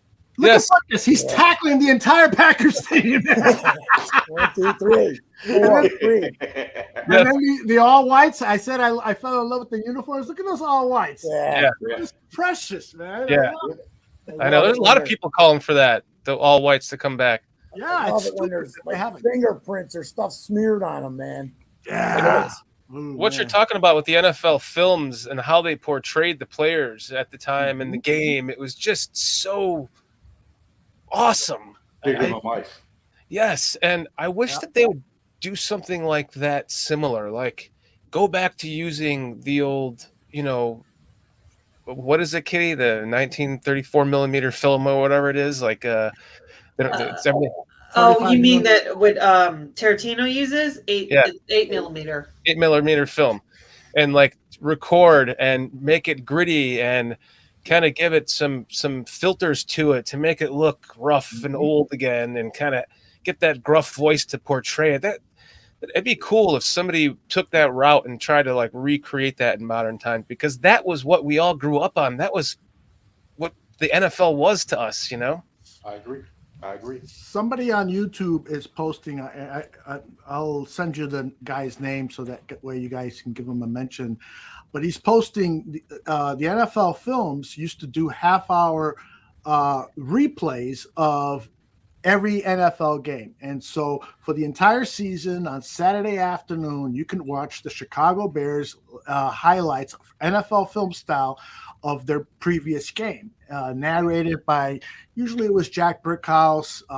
Later years it was Harry Callisis or whatever. But, it was the beautiful slow motion NFL films photography, and they're just making a myth out of the game and the players and so forth. And that transfixed me, man. That was like a religious experience for me. I love this game, And years later, you start to learn that this is kind of a killer game, and you can really fuck people up. But sometimes that's the way it is in life. We all have this kind of primal thing within us where we need an outlet for that, that we all have within us. And so that's what the NFL really is at this day and age. I mean, there's other sports like boxing and WWE and all that stuff, but for me, it's football.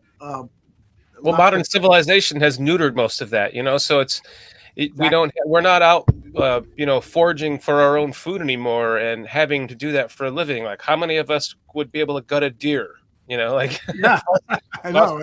He'd hide in it, but after he was done. I'm good. But like, who could gut a rabbit if you had to survive? You know what I mean? So back in the day when everyone was doing that, we were much more primal. We were much more manly and feminine and male, or masculine and feminine. When men were men. Yeah. I want to throw this in before I forget. And I think we discussed this, Aldo, because I remember seeing Aldo the first time he was on Channel 2 News. There was some update or something, and he had solid black hair, and it was kind of moppy. And he kind of looked like he was a little buzzed or something. I don't know, but I remember watching it on TV. I was petrified, not buzzed. You were scared shitless. Exactly. It's so great to be here. That's funny, because that's exactly what happened. That first, I got hired at Channel 2 to be the producer for a guy who is well known for people are my age, Harry Porterfield. He was at Channel 2. He was an anchor for the 6 o'clock news for many years. And then he was moved out of the anchor position, and then Operation Push, Reverend Jackson's organization, started to protest, and they were outside the TV station the entire time. And I just got hired to be Harry Porterfield's producer for his half-hour show called Channel 2 The People. And so lo and behold, he leaves. He takes a job, and I'm thinking, holy shit, I'm going to be fucking out of a job. I've been here 3 months, you know. And so Operation Push really started to push. They said, now we want more Latinos on the air. We want an African-American general manager. Well, they got their wish. They brought in a guy named Jonathan Rogers, and Jonathan Rogers took a liking to me. And he said, why don't you host Harry's show? And I'm like, get the fuck out of here. I'm terrified of being in front of the camera. He's like, well, this is how much money you'll make. I'll give it a shot. So if you see any of those early episodes, man, I was awful, just, petrified. Do you have like recordings of them? Like, have you gone, are you able to go back now and rewatch it? Have you ever done that, like recently or in the last couple of years? No, they're all on VHS, and I've been wanting to transfer some of them because there's some stuff that would be kind of cool to see again. But I'm in no hurry, I'll do it someday when I got some time and stuff. Right now, I'd rather be here with you guys and working on the barroom stuff. And I'm also doing a very special project with Mike North, doing the story of his life. And I know a lot of people don't like Mike, and a lot of people love him. But I think that this 5-part series that we're doing on his life, for those people who don't like Mike or don't understand him, if you listen to the story of his life, it probably is just very similar to anyone here listening on this show. Rough, tough, family background, rough, tough neighborhood, have to fight to get a piece of success and stuff. And so when you listen to him, you can see why he's kind of carved out the personality and the person and the man that he is. It's going to be a fascinating series, and hopefully we'll have it done in early July. Oh, I cannot wait for that. It'll be fun. That's a great idea. Yeah. And then you'll have it ready for the somebody big just died, and then you can just play that for him. I see what you're doing there. You're conspiring together while he's still alive. Good idea. It's called spin-off programming, baby. There was a guy in the Retro's father last week would not believe that I wasn't Mike North, so we can use that for when I die too, man. Mike North. I love it, man. He is one of those guys that. He's one of those guys that either you love him or hate him, and I love Mike North. Yeah, like I love hearing his voice. He's a classic Chicago voice. I like him because I saw him from when he was selling freaking hot dogs to today. I've seen all of it from the beginning to the end. Mm-hmm. So he's just a dude doing the best that he can and trying to enjoy this while he's going along. That's all of us. That's what everybody tries to do. Exactly. And he showed, we were recording today, and so he shared a great story of he's in his early 20s and he's picking up garbage for the Chicago Park District. He's making fairly good coin and stuff, but he sees these 2 chicks, from his high school days walking by, and he goes to hide.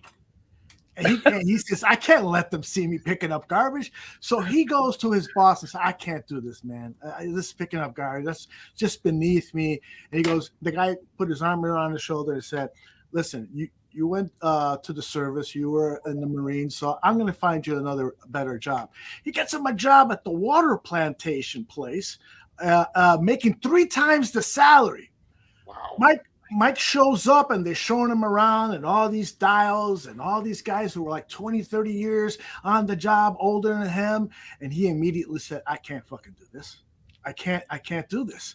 But the biggest thing was he was a softball player, and they played their softball games at night, which was when he had to work.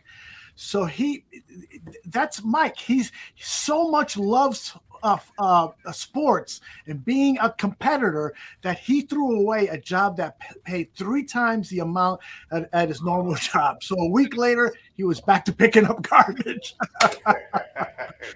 Just so he can play softball. Right.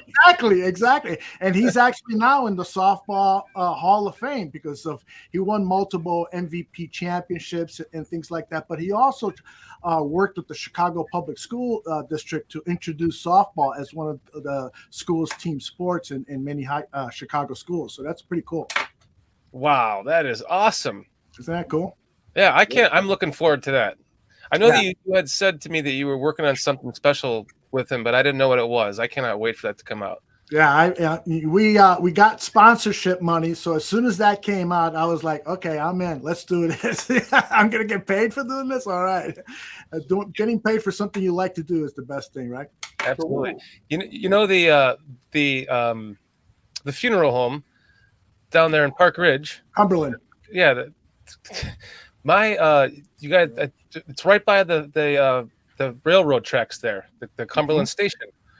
Mm-hmm. That is where my great grandfather was run over by a train walking to work. Oh man, I think you had mentioned that to me once. Yeah, that is a sad freaking story. Did they bury him at Cumberland? I'm not sure. I think maybe they might have. Yeah, they might have used their services back. I don't know if they were around back then. That was a long time ago, but they've been around now, but I don't know how long. Man, that had to be tragic. I mean, when you get run over by a train, I imagine there's pieces left, right? Oh yeah, there was some girls that committed suicide by me in my town growing up. They sat on the tracks and they were finding their body parts 5 miles down the road or down the tracks. You know, so I can't even imagine. It was a long time ago. So what the fuck did you do to those girls? They were in like I was in high school and they were in like grade school, and then I remember it was just like, wow, I can't believe it was a double suicide on the railroad tracks. But you got to believe something terrible is happening to those poor girls. Yeah, but I just found it ironic you guys that the Cumberland Chapel was sponsoring the show, and I was like, wow, that's ironic. Small world. I know Foster's been there a few times. I was there for my mother-in-law and my father-in-law were both buried there. Foster, you told me you've been there a few times, huh? I unfortunately probably go there 3 or 4 times a year since the day they opened. Wow. Hey, here's a bit of this is future headlines because I told. I'm gonna take a leak really quick, guys. You guys got this. I'll be right back. Oh, okay. I said I'm not going to my own wake or funeral, man. Why is that? I don't want to go to my own wake, but you did say that you were going to go. You said it in the thing that you were going, and I was like, somebody's got to show up because I ain't. Oh, man. Hopefully it won't happen for another 20, 30 years, but hell yeah, man. I'll be there for my man Foster. And PJ, I know he's got probably another 50 years left on this planet, so you're going to outlast me, man. I don't know about that one, bro, but I appreciate that, man. I'm hoping from your mouth to God's ears. How about that? I hear you. I wanted to ask you guys a quick question, if I can. Get me caught up. I caught the last 15 minutes with your last guest talking about Teven Jenkins. So what about what you guys think? Have you guys shared that already? And if so, can you kind of give me the encapsulation of it? Go ahead, Foster. What we were discussing was the switch from positions because he's been switched around so much. So we all kind of said, and then we did you see the highlights or no? I mean, some of the interview. Okay, so it was Teven talking about some of this. Literally, he's like, he goes, it's different footwork, and I feel pain on my knees from going the other way because I haven't done it in 2 or 3 years. Am I correct, PJ? If he said this, yeah, pretty much. I think he was concerned about being from the right side to the left side and the challenges that you then have with the muscle memory because you haven't done it in that position on the left side. So now you have to sit there and you're going to have more strain on your opposite knee or whatever, and that was going to then cause you something to be concerned with. But my concern with him is the fact that he seemed like he's always getting moved. and I don't want him to be the next Kyle Long or Cody Whitehair, to where I thought both of them could have been Pro Bowlers annually, but because of their constantly switching positions, it kind of depleted their them being able to be a perennial Pro Bowler. So I'm hoping that they can leave him there. But my fear is if we got a can't miss left guard that falls in our lap next draft. That's man, he's a next the guy from Indy, the Quentin Nelson. Quentin Nelson. Yeah, if we got another guy like that, he falls in our lap. Oh well, let's get him, and now let's see if we can move Teven to left tackle again or something like that. That's my concern there. And like I also said before, my concern is him being tall. I think when you have a taller guard, your defensive tackles can like get underneath him, and I wonder how that would be for him. It definitely was an issue last season with his pass blocking. As you guys mentioned earlier, his run blocking was among the best in the NFL. So we know he can do that. He's got that nasty streak. He'll drive the defender all the way down into turf and bury him. But the pass blocking is an issue. It is, I think, in part is because of he's 6'6" and he doesn't get those pads underneath, and the footwork is not as fast. I remember when he came out of college, Danny Shimon over at the bar room, our senior draft analyst, he said, "There's no way this guy's going to play tackle in the NFL. I think I see him as a really good guard, but first his arms are too short. They're 32.5 inches or 33.5 inches, and you want them 34." And I'm like, you're talking about what, half an inch? Right. And he's like, it really does matter. And plus his height, can give him some problems because he doesn't bend at the knees. And that's one of the things I've learned from Greg Gabriel. When you're watching offensive linemen, one of the first things you should be looking for is, do they bend at the knees? Do they bend at the knees? Or is it all waist? If it's all waist, you're going to get knocked out of balance quickly. If it's knees, then that offensive lineman has leverage. He's got balance, and that's going to help him out tremendously. But with Teven, I worry about all those same things with you. Moving him around, started off as tackle. That was a bad choice by the Ryan Pace era. They should have immediately put him at the guard position. And moving from right to left, I read Brad Biggs talking about that when some people have told him that when you're moving from the right side of the line to the left side of the line, it's like batting right-handed and batting left-handed. Some people can do it and some people can't. Some people have that ambidextrotism, if that's a word, to make that move, and some people just cannot. They are just right side or just left side. So we're going to find out if the kid can play the left guard. See, I'm from the camp that I thought Teven would be a great right tackle. I thought he would be a great right tackle, and I was actually hoping when we signed Nate Davis that that's what we would be doing, is giving him the right tackle. So I'm not totally sold that he will be a forever good left guard for those reasons you mentioned. Like I said, well, he's being 6'6". And whether or not that's going to be able to translate over a 10-year, 12-year career being able to play that spot. Good point. Yeah. Cliff says half an inch may matter, although, or are you talking for Bob?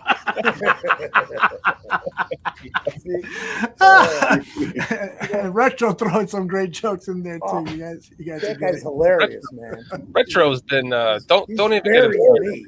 It's burying me, man. Last week, Kitty was like, "You're gonna have to put a stop to that Retro guy. Don't get him started." I love him. Real quick, I want to jump. I love that. It's random trivia time.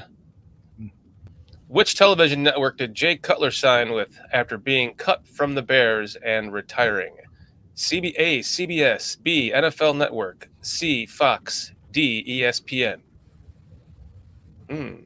Chat, what do you guys think? Who you got, Odo? Oh, I know this, man. So I'll go last. All right. Foster? Jay Sanders He says left. They CBS. signed him to the thing, and then he went to Miami, and that was with Fox. I say ESPN. I'm going Fox. Chat says, Dylan Prescott says, C, Fox. Marcus Malter, C, Fox. Mo Bierman, C, Fox. Jay Sanders says, CBS. Doug Van Dorn says C, Fox. C, Fox. Mr. Mayhem, C, Fox. I think, I think it's probably Fox then. No, it's not.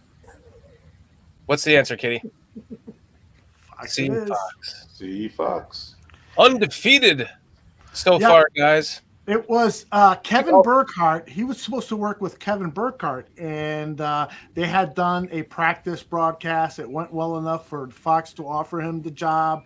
And then the contract that is signed had a stipulation that if he got an offer from an NFL team, he could go and there wouldn't be any repercussions. They couldn't sue him or anything like that. Well, shit, man, he never even did a show. He signed early with the Dolphins because Adam Gase went over there. And the rest is history. Now he can't get a job in broadcasting. Nobody would trust him. Wow, man. Is he divorced now? Yeah, he is. He's he's still the age of the quarterbacks playing. He could still go out and try to get another job in the NFL. Yeah. No, he can't. His interviews and stuff? No, he doesn't need to go back. He's ruined his football career with doing that reality show with his wife. Now he's divorced from. It was a travesty. Yeah. It was a shit show. So was he a travesty? Yeah, you were watching it. I was watching it, and it was painful. Absolutely painful. I watched it too. But Kitty, don't you think that the best parts were when he would pop in? Absolutely. Yeah, but he made it super uncomfortable. Exactly. Because he was uncomfortable in his own skin. Yes. He didn't know what to do with his life. He didn't want to be a quarterback. He didn't want to be on reality TV. He just wanted to be a farmer and own llamas and chickens and whatever. But hold on. Though. So the best part was when he would pop in, huh? Good. AJ, you and your little things. Keep it going, Kitty. Keep it going. Come on, talk some more about those little things. I'm not saying he's got a little thing. I don't know. Hey, Dan, are you going to say anything over there or no? I'm waiting for it to pop up again. That's all. Yeah, and did you see what Mo Bierman wrote? He said he posted a picture Cutler did of him standing on top of a bear that he had just shot in Montana, and it's like, isn't that weird? Mo Bierman, there he is. Oh, thank you. Oh my God. Wow. No, that's isn't disgusting. That weird? A bear? Why a bear and not a dolphin? Well, first off, I find it very hard to believe that Jay Cutler even know how to use a gun. Like honestly, yeah, you would think you would think another bear would intercept the bullet.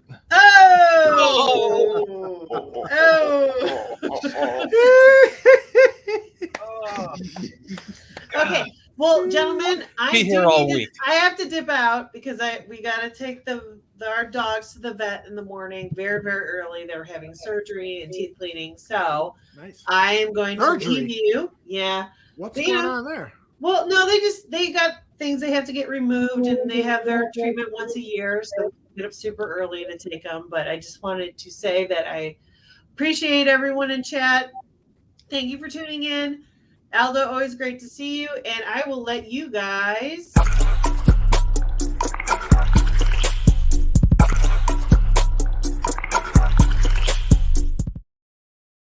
All right, so now we're just shooting the shit.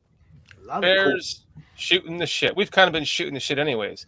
But Aldo, our dogs are just when they get their teeth cleaned, they put them down. They put them under, So we just have little fatty tumors and stuff removed so they don't get turned into something. And they're going on 12, so it's like, oh no, like how much more time do we have left, my dog is 13 and he's got fucking tumors up and down, man. You go to pet him and you feel a lump here, a lump there, a lump there, a lump there. But we've had it checked out and they say he's fine. Let's not put him under or anything like that. So Wow, cool. Yeah, we just figure since they're already going under for the teeth cleaning, it's like might as well just do it. You know? Yeah, it makes sense. All the North are like pallbearers. They drop the casket.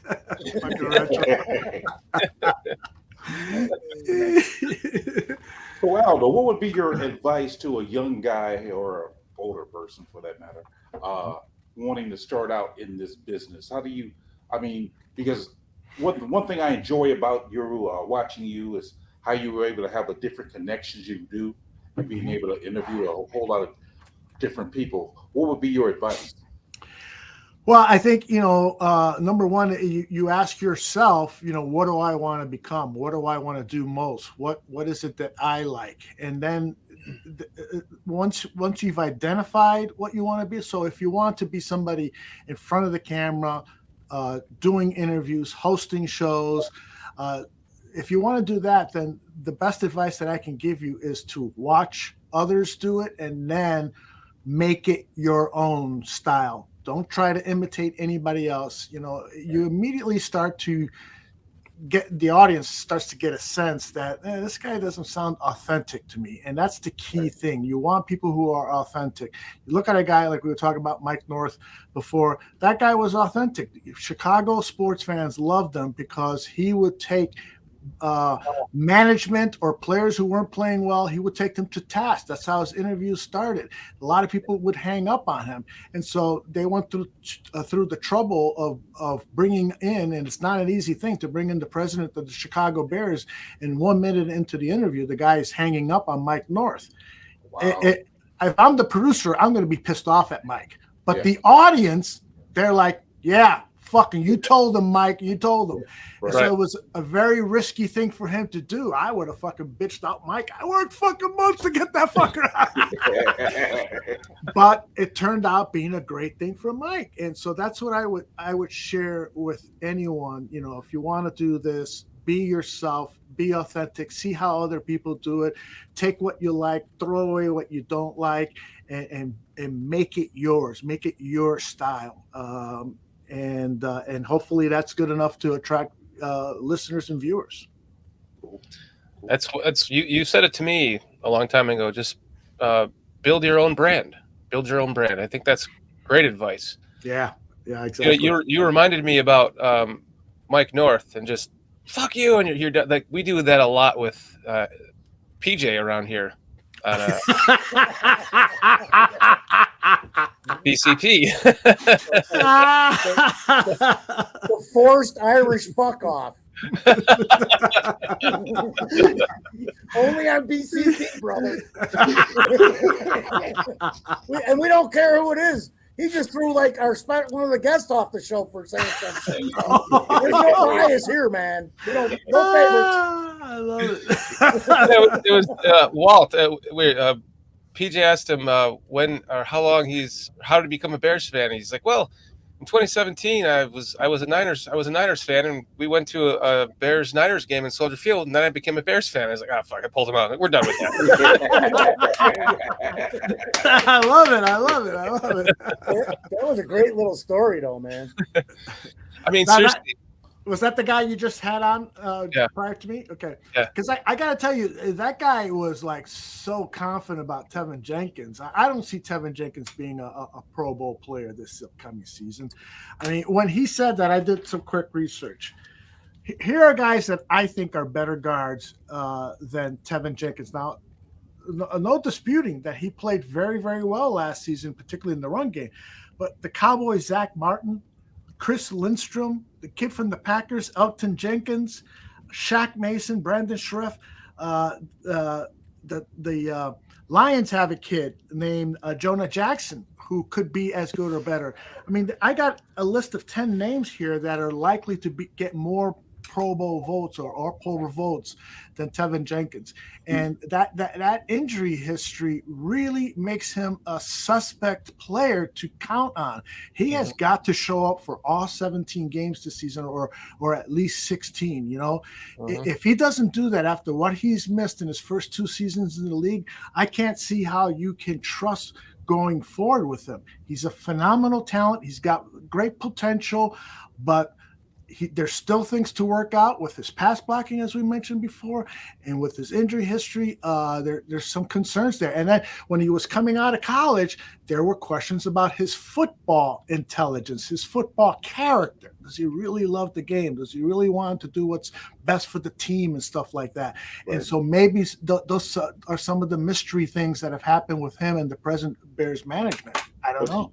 But in his 11 starts, he had only allowed 2 sacks and 12 pressures. It's fucking awesome. Yeah. So I see where Walter was coming from with his analogy. I mean, I don't know about Pro Bowl. I mean, All Pro yet, but I think there's a possibility he can make Pro Bowl. But it has to do, like you said, he has to be able to be there for 16 to 17 games, stay healthy. And so, but I do see the potential there. Yes. But everything you just said, Aldo, is almost based on if he was playing right guard again. We don't even know what the hell he's going to do at left guard. That is a huge concern, and a lot of people right now are saying the best guard on the team is Nate Davis because he's going to be playing the right guard, the position he's always played, and the guy who was your best right guard, you're moving into left guard, a position I don't think he even played in college. I think all his snaps were either left tackle or right tackle. I think he played a little right tackle in college. But yeah. What do you think about, with the injury history, changing positions? Do you think that it's going to do nothing but add to it because now he's going to be thinking too much? That's kind of a concern too. I doubt we'll ever see him at the tackle position unless, like you guys said earlier, it's an emergency situation. We know he's played it a lot in college, and so if every tackle is down, including your backup tackle, you can move him outside, move Cody to the guard position, bring in Lucas Patrick, whatever the formula is. But I don't think you'll ever see him full time as a tackle because of partially that length and partly because I think he works better in that phone booth that guards work in as opposed to that wide open space of a tackle. He could prove me wrong, but I think that's the kind of the prevailing opinion. Yeah, I agree. I don't think he's going anywhere but guard. Yeah. I love the guy, and I love his attitude. I love the fact that he will take a defender and bury him into the ground. He's got that mean spirit. You want offensive linemen like that. Still keep their composure. Don't get stupid penalties. But he's got that mean streak. He's got that attitude. I want to protect my quarterback. Yeah.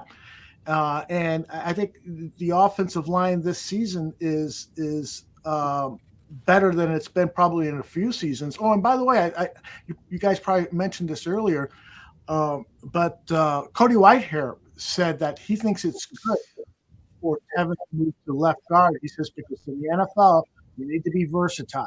And the more positions you can play, left or right guard, the better it is for your longevity in the league. And the better it is for a team in case injuries happen and you have to move back to the right guard or back to the left guard and stuff.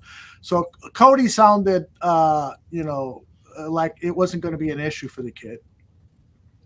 Yeah. You're awfully quiet tonight, Foster.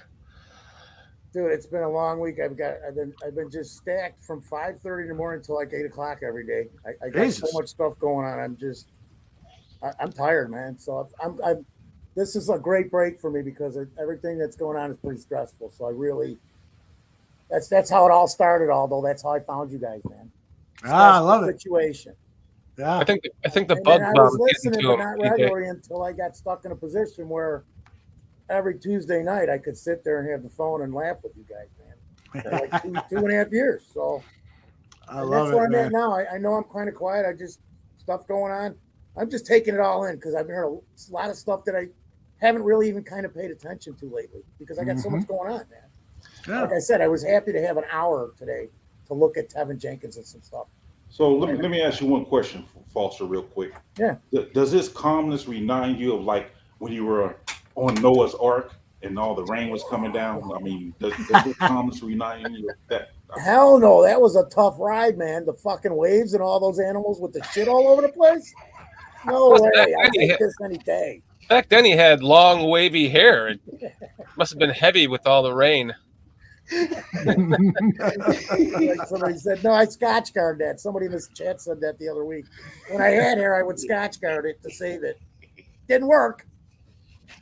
You know, to piggyback off of what Foster just said, Aldo, like I'm right there with him. Like I fell in love with the Bar Room, and that became like my favorite podcast to watch. You and Dan, Yep. and it was just it was awesome because it was long, and I got to sit here while I was working and listen to it, and I was like bummed when it was over, you know. And it's amazing that we became friends, and the inspiration that I got from you was really what pushed this forward for me to start this. So that's why I call you the Podfather, because that's, if I didn't like have your podcast to get me through my day and like finally give me the inspiration to do it, thank you, man. You are an inspiration to everyone, to Thank you, a lot man. of people. Appreciate You have a lot of fans. Everyone in here is all fans of yours. What about you, PJ? Because I met PJ. PJ and I have been talking for like 3 years on your damn shows. Mm-hmm. Or 2.5 at least. Mm-hmm. I mean, how did you go ahead, PJ? Well, I think I'm anxious to hear. for me, I think I first started watching the Bar Room when Phil and Shane, and then was doing they was talking about the Bears game right after the Bears game. Yeah, if I'm not mistaken, they were showing like clips of the game and then breaking it down, and that to me was something that you don't really get a chance to see a lot of. You know, someone actually breaking down the film, and Phil did a good job of that. And then when I started watching you and Dan Aguirre, I love that segment you guys have, and how it like just it reminds me of two guys talking in a bar room, just sitting down talking football, which carry overs into life, which just talks about things in general, and it's like you just guys hanging out. And I was like, you know what, that's what I really like. Just to be able to see that or be a part of that and hanging out talking football, which you can branch off into other things, but it's all centered around that football. So that's what I really enjoy about that, and I appreciate you putting that content out there. So that's what got me involved in wanting to do this, because of watching that type of atmosphere. I was like, you know what, that's pretty cool. That's pretty cool. If I would have known, I could have just DM'd you at the time, been like, "Hey, can I come on, Dan? Can I come on, Dan and Elder Bare Their Souls and be on 10 shows with you?" I would have just done that. It's gonna start this. You know what PJ is saying is interesting, because with the Dan and Aldo shows, sometimes it's in the beginning of the day. Okay, I got to do this show. What should we talk about? I start to get a little nervous. Are we going to have enough to talk about? And then I come back to reality and say, it's fucking Dan. Right. I can just listen to Dan talk for 2.5 hours. I mean, yeah. But he's got such incredible recall. He's got that great voice. He's got that fascinating personality. I mean, he's quirky in so many different ways, with his relationship with women and his love of music and his encyclopedia knowledge of the Bears and stuff. So he really is the great guy there. And that's what I like to do. I like to ask the questions. I'm usually not on this end of stuff, answering questions, but I like to kind of provoke conversations, and sometimes when we have people, I like to provoke debates too. Try to figure out what does this guy agree with and what does this guy disagree with, and then let them go at it. And I just sit back eating popcorn. You do a good job of that, though. You do a real good job. I mean, because I even enjoy your interviews with Greg Gabriel. I think those are just great, man. I'd be like, man, because he having that experience and being, working with the Bears and having all that vast experience, it gives you like kind of behind the scenes things of what goes on, and that's very insightful. So I mean, I never catch it live because early in the morning for me. But so I'm like, but I always watch it every week, and I'm like, man, that's pretty nice, man. So shout out to you for that. I always loved Greg from the time when he worked for the Bears. I knew what a great job he did then. So it's great to hear his insight on your channel with you. Awesome.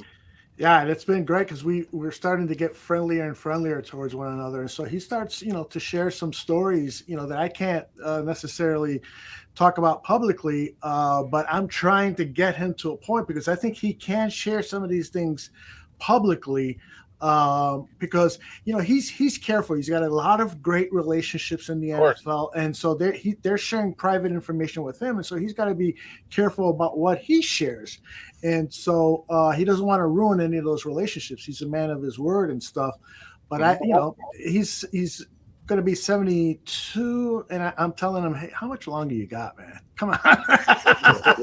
Come on. You can't take this shit to the grave with you. He'll be here another 20 decades. I know, right? but see, wait, real quick.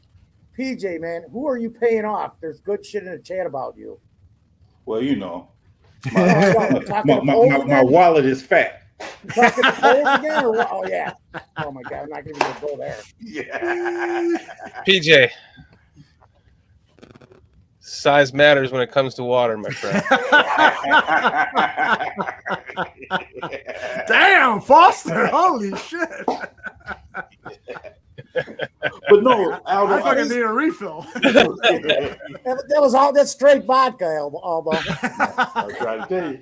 At least it's not an A going into my computer again. Yeah, he did that before. Yeah, he did that. I heard. But yeah, Aldo, I just think that the way you position, because I watch how you position your guests. You position when you're interviewing them to sit up there. It seems like you're setting them up for the next question, and then you got more than one guest on. Like you said, you put them in a position to where now they kind of going against each other. And I watch how you do that. It is like you do it with a straight face, and I'm saying to myself, I see what he did there.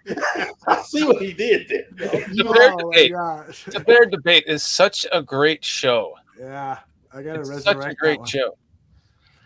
Yeah, you have to try to resurrect that one. Yeah, and part of what I like to do too is try to tell a story during the interview, and so I try to figure out, okay, what's the best way to tackle this subject with the person that I'm interviewing? Let's start at the beginning, go to the middle, and then find the ending. But sometimes it's more interesting to start with the ending first and work your way backwards. How did you get to this, solution? So I always try to think about storytelling, because that's really all we're doing here. We're telling stories about Teven Jenkins, our opinions and so forth, but trying to make it all almost like a movie, like you're watching a movie, and that's part of the fun part of the job. I think we all recognize that now that we're doing this, we're in the storytelling business, and we keep that in mind. It makes it more entertaining for fans. Do you ever? I'm sorry. Go ahead. I'm just saying, when I first got started with this, it was just you just don't know what to do. You're just kind of doing your own thing, and then you start to figure it out. And then once you get help from people like you and mentoring, because I've been paying attention to you, working with you for almost the last year now. So it's paid a lot of attention to you, and there's a lot that's been valued from that. So that's why you are the Podfather, man. Seriously. Thank you, man. Thank you. So, PJ, you were going to ask something? Yeah, I was going to say. So, because I see you, how like you say, you'll sit up there and do these things. But do you ever find yourself trying to curve people's opinions or curve people's thoughts? Yeah, I do. It happens a lot with Dan, because I like to introduce some conflict. That's part of the storytelling aspect. Try to every 10, 15 minutes when you're doing an interview, where you're talking a show, try to introduce some conflict, because all of a sudden you get people going like this and listening a little closer, because it's a natural instinct. You see an auto accident, you slow down. That's the conflict of one car hitting another. You hear people having an argument at the table next to you when you're at dinner. You start to, what are they talking about? Oh, yeah, he fucked some other girl. Oh, okay. And so I'm always looking for an opportunity to create a little conflict. And sometimes when I do it with Dan, it backfires, and he gets really sensitive about stuff. And I'm like, oh, shit, I opened up a can of worms here. But did you see what I did there, though? He is. Yeah. He's a little overly sensitive, BJ. That's not what you did there. Well done. BJ. Gotta watch it with him, man. You know, with Dan, he was on the show the last couple of weeks, and just he comes in and it's just like, "Hello, everybody. It's just so great to be here, and thank you for having me." You know, it's like, okay, nobody else talk. He's got the stage, you know. He's got that amazing voice with his amazing microphone, you know, professional setup. Yeah. Like, Dan, why don't you ship one of those to us? But you know what though? Aldo's voice is good too. It's Aldo has more like that. What's that one old? Is it Elliott? Sam Elliott? Is that his name? Played in like. Yeah. Shit, I don't sound like Sam Elliott. No, it's the guy who played. You guys ever see the guy that played his sister? Blade. You guys see Blade, right? I missed Blade with Wesley Snipes. Yeah. Yeah, I missed it. Chris Christopherson. Oh wow! Look at that. Kind of that raspy voice there. Yeah, you got because like when we got you in our opening and you say that, and you got that little raspiness to it, and it's like Bears country. There is it. I do this. Bears country. Where is it? It's right fucking here, Aldo. What are you blind?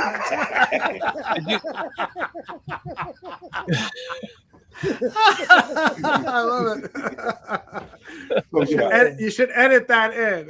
Yeah, absolutely, man. Oh no, I have to get your because you have to go back and rewatch the opener if you haven't seen it, Aldo, because it's kind of a montage. Not in the last 3-4 weeks. I don't think I have. So when we're done with the show tonight, just watch the opener, and so it's a montage to the beginning of the opener that you made, and then it record scratches into the you're down with OPP kind of I love track. I love it. But then everyone's saying you're down with BCP individually, and then it's all collectively you down with BCP together. So I need to get you to go, you down with BCP? Okay. BCP, I said PCP. I know you said PCP. I did that once, man. That was not a good time. Not a good idea. I won't talk. I'll leave it alone. My next question for you. Hold on. Patrick Swayze, Mr. Mayhem. Hold on. It says you down with BCP moment. Give us your best. You down with BCP, Aldo? Okay. Are you going to do a close up or just right there? I just need the audio to add to the opener. Gotcha. You down with BCP? I'm down with BCP. No, that's too much. Okay. I have to add it to everybody's collage of just, you down with BCP? Okay. You down with BCP? Perfect. All 2 minutes, 31 seconds. Fucking Podfather. So my next question for you. Every guest that comes on, I'm getting that, and I'm adding it to the opener for like the. That's a great idea. So Aldo, when you have, because you have this big expansion of different shows that you're going through, when you have conflict with the hosts or the people on it, how do you go about resolving it and still keep your show flowing? This is turning into Oprah. So you're talking about the conflicts in the show, or you're talking about behind the scenes stuff? Like behind the scenes, and how do you like resolve that and still be able to put out a good product? Yeah. Well, hell, man, you know, the truth is that sometimes I've not been able to resolve it. You know, we've had some of it is public knowledge. We've had some fights before. We had a woman working with us who didn't get along with Phil and Shane, and that got kind of ugly. And we were, you know, I was literally in tears during that stage because I thought what I had built up at the barroom was going to fall apart. There was one guy in particular on social media who was trying to do whatever he could possibly do to destroy us because he didn't like us. We made jokes about him on the old 100 Proof show and stuff. And so dealing with those personalities behind the scenes and the fighting that commenced and continued. And the type of person where I'll go to people, listen, what do you want me to do? Because frankly, I think that the best thing is for you to solve this problem with them. Keep me out of it. We're all adults, right? Right. But at certain points, that can't happen, and so I then stepped in, mediated things, and things were good for a while. But it just these personalities didn't clash, and if I can be totally frank, Phil Atoshin, very, very talented, incredibly talented, and very knowledgeable about football. But he has a very strong personality, and it's his way or not. And he's got some of the same issues that I have with anxiety. And if you don't get things done right away that he requests, he starts getting nervous and stuff, and he doesn't ask nicely and stuff. And so that was some of the stuff that was happening behind the scenes. And then the other person that was involved had some their own personality quirks. And so at a certain point, it's like, yeah, this isn't going to work. I'm doing this more out of love and passion than I am because I'm looking for riches. And so for me, it was then easy to say goodbye to those people, despite the fact that it did cost friendships. And so that was very difficult for me to deal with, because I thought the friendships were more important than the business aspects, but that wasn't to be. And so we just move on. I'm very, very lucky that, I've got guys like you, I've got guys like Danny Shimon, Neil Stopchinski, other people who want to fill that void, other people who, that I can help and have that working relationship and friendship that is my number one priority right now, because God has blessed me with some financial safety that I don't have to be thinking about, how can I make $1? It's fun to make $1. Fuck, right. It helps pay the bills. But that's not my number one priority right now. But see, that's why me and all the married girls from Resurrection. I'm joking. you got that right. But see, what I'm able to see you do, though, is even through those different challenges that you have, you're still able to put consistently a good product out. Consistently. Mm-hmm. It's like, you don't let those hiccups, as they were, stop the show. It's like the show must go on, and you do a good job of still maintaining the show and able to put out a good product. Yeah, well, thank you for that. And I gotta, to be totally honest, there have been times where I've been fucking, I don't want to do a show tonight, but I have yeah, probably, I feel like it's an obligation, and it's also like, I do have a little bit of social anxiety issues, and so I don't leave the house often. I don't intermingle a lot often because I get a little nervous and stuff, and so I'll get those same flutters before I appear on any show, whether it's mine or this one. I get those same flutters. What am I going to say? People are going to find out that I really don't know shit. And then it happens, and all of that goes away. And now I'm just having fun. And when this is over, I'm going to be thinking about it tonight. I'll be thinking about it tomorrow. I'll be telling people, go watch this show and stuff, because this is such a fucking blast.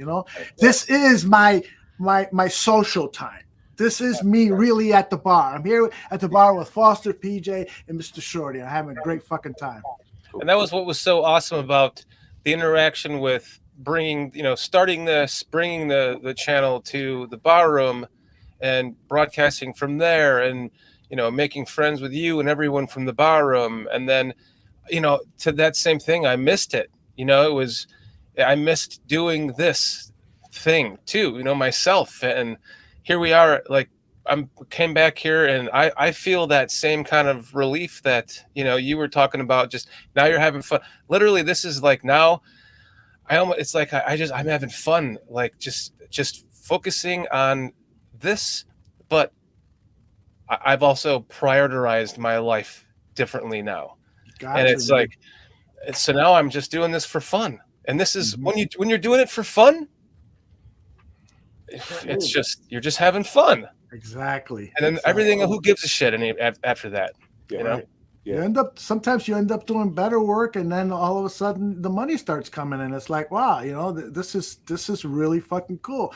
But if you spend a lot of time plotting about, let me do this for money, let me, and you put that pressure on you, that's why I left my corporate job. I was making a hell of a lot of money. Between what my wife and I were making, we were making a lot of fucking money, more money than I ever imagined my household making. And so when I left, God bless her, she said, do whatever you want, do whatever makes you happy. She saw me go through some panic attacks. I saw Retro put up in the chat that he gets a little anxious too when he's got to leave the house, but some of us have to go to jobs, and so that's the motivation. I totally get it, man. Yeah. I'll tell you a quick story. I worked at McDonald's. I was the head of their burger line. Yes, I was the chief burger inspector. The first one in line at every day. The first one in line. Exactly, and the last one out. I worked with the producers there for a lot of the internal programming, and my boss, every time we had to videotape the chief executive officer, the CEO, he wanted me there because he had a certain level of confidence that I would do it right, that I knew, what to say, keep my mouth shut when I needed to keep my mouth shut, make sure that the video looks good. And so he was always, well, at one point, I was fucking working my ass off, man, doing 80, 90-hour weeks and stuff. And he gives me a call on my only day off on Sunday. He says, oh, man, something big just happened. They want to videotape the CEO tomorrow. And I need you there at 6 a.m. to get the crew set up and blah, blah, blah. And I was like, all right, man, I'll be there. So that morning, I wake up at 4:30, get washed up, get into the car. And as I'm fucking driving to McDonald's corporate office, I had a fucking panic attack, man. I was just like, whoa, what the fuck is going on? I had to pull over. The cops came. Hey, are you all right? I go, I'll be all right in a little while. And I called my boss up and said, man, I can't do it. And he goes, oh, I'm sorry, man. I didn't know I was. It was like your chest pounding, like you were like. Yeah, I felt like out of breath, like I was having a heart attack, but I knew it was a panic attack because I had had a couple before, and I learned what the triggers were and the symptoms were and stuff like that. But man, that was the day that I said, I got to start figuring out a way to get the fuck out of here. Because while I had a lot of fun on the job, that job was great because we worked hard, but we also played hard. I mean, we would go to Vegas, and I knew every fucking stripper's name. So that's the thing. I mean, because watching you, I mean, I see you, and wait, let's laugh about that for a second. I mean, are you sure, PJ? You do see him? Martha. They were all named Martha and Ruth. Yes. And, Helen. But when I see you talk about other like podcasts, it's like you seem to harbor no animosity towards like Phil or anyone else, and seem like you welcome them. You welcome talking about them with open arms, and that encourages me to want to even watch your show more, because sometimes you'll watch a podcast and they'll talk negative about a different podcast, and you're like, okay, I don't want to tune in to watch and hear that stuff, so that turns me off from wanting to watch you. But you don't do that. You're more like, even if you don't say glowing reviews, you don't like throw people names in the mud that I've seen. I can't say I watch every show of yours, but sure, from what I've seen, I've never seen you do that. And that makes me go, you know what? I know they had some type of issue going on, but guess what? I'm not saying it and he's not bringing it up. I'm cool with that, because we're all old enough to realize you're not going to always get along with everybody. Mm-hmm. Exactly. So you're not. So like, you have your differences, but you're able to have those differences, still put out a good product, still be able to say some positive things and go on from it. And that's encouraging. And I appreciate that about you. Thank you, man. I appreciate that. That you say that. You know, my feeling about it with those two particular guys, Phil and Shane, we had I think it was about a 5-year relationship where we did some fucking phenomenal work. It was so much fun, you know, laughing for hours and talking football, and Phil's musical abilities and Shane's quick wit, and I added what I added. We did something that I was proud of. And when it came to a head and we separated, they were angry at me, and I was angry that their anger made them not want to talk to me. I was no longer their friend, and that hurt me because I really cared about their families, about them, and so forth. And the business disagreements was one a different thing that I can compartmentalize and say that's over there.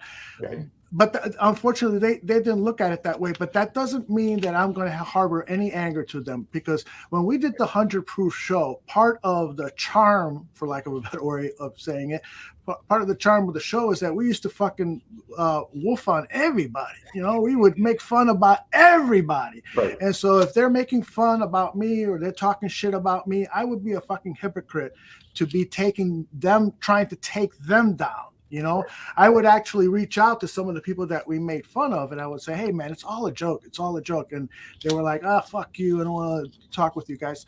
But, you know, I was just trying to get them to realize that it's a locker room type. It was a locker room type show where we're busting balls and stuff.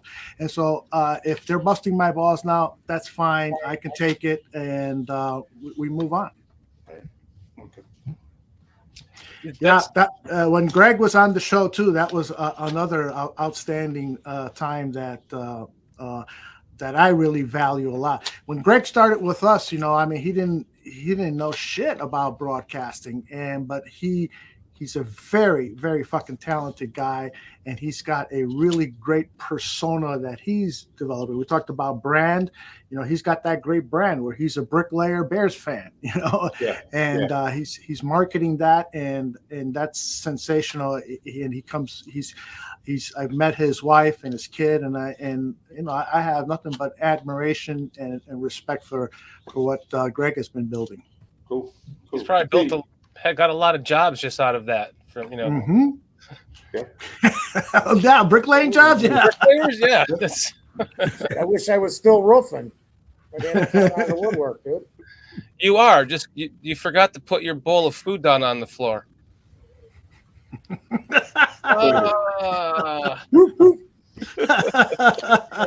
like you did a couple weeks ago. So I heard it too, because I said something, and he goes, under his breath, he goes, "You fucker." Oh, the steak burrito. When I ate the steak burrito, you fucker. I heard that, dude. Just because I ate a steak burrito, man. I mean, was it from Burrito King? Yes, that's why you said you fucker under your breath. It was real light. You could barely hear it. Again. There's a pause, and you just hear Dan going, "Fucker." Yeah. So what I find myself doing, that's Aldo, exactly what he said. During the week, is I watch a whole bunch of different podcasts, be it TTNL, be it Nomad Live, be it your show, Greg. All these different things, and you know, I'll be watching, and I because I think there's a big thirst for Bears content. I think, you know, a lot of people love the Bears, and so we all, because I see the chat, and there's a lot of different people that'll be in this chat, that'll be in your chat, be in TTNL's chat, be in Nomad's chat. I mean, I've been seeing all these different people. I mean, the same kind of group of people in here, and it's like, man, there's a thirst for Bears content. Yes, there is. You started it, and I see how it's branching off from what you started, and that's pretty impressive. Well, Foster, I think we need to remove ourselves so that PJ can have a moment.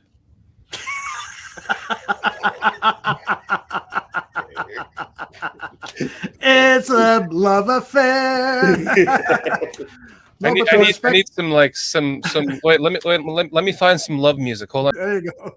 Just the two of us. The two of us. PJ, I gotta tell you that the respect goes right back at you, because it is, you know, like with this show, I see all of these great comments and questions that we should probably try to address before we, you know, get out of here.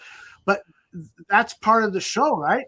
You know, the comments and insights and the great questions. I'm doing a show with Greg Gabriel tomorrow. And one of the reasons I love doing that show is because there are so many questions for Greg.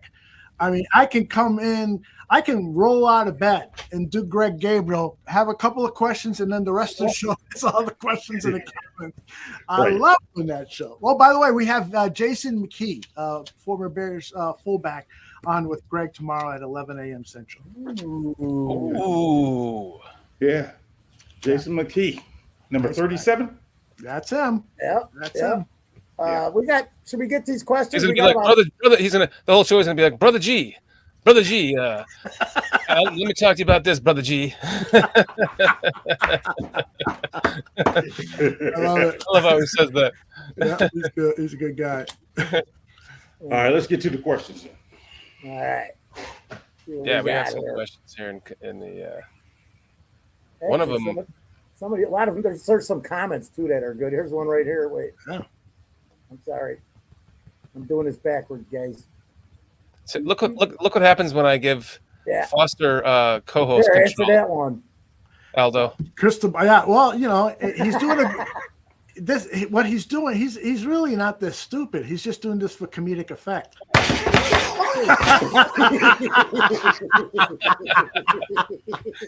I love you, Foster. Are you sure about that? Because I don't even know. Hey, Aldo, this is how Foster runs chat. and then he'll go to the beginning of the show and pull out something like this. Got my notifications on, or and I'm like trying to turn shit off to do a segment. I'm like, where the fuck is this even on? Oh, it's 2 hours ago. I you know what? I find myself doing that too. Sometimes I'm listening to the conversation and I want to throw some comments on, and then I'll go back and look at it and say, man, I was getting those comments off before anybody could humanly read them. It's like reading. But somebody asked about my prediction for the season. Yeah. To finish your sentence real quick, because you see so many good ones, you're like, oh, that one, oh, that one, oh, that one, oh, that one. But you're like, exactly. Count to 10. Count to 10. Exactly. Okay. So hey, I got a surprise for you guys. What BCP is saying 11-6? Yes. Yeah. All right. I'm actually saying 14-3. Oh. Aldo's been hanging out with Shay. I don't know what Shane says, but if he says 14-3, I'm with him. I look at the schedule and I look at how this team is developing, and I really do think that they can win 14 games this season. I think. Look at all the homers coming out this year. Yeah, it is. How about it, man? It is. So what 3 losses you got as having? Here, let me. What 3 losses do you have as having? Oh, okay. Well, of course, the Kansas City Chiefs game, right?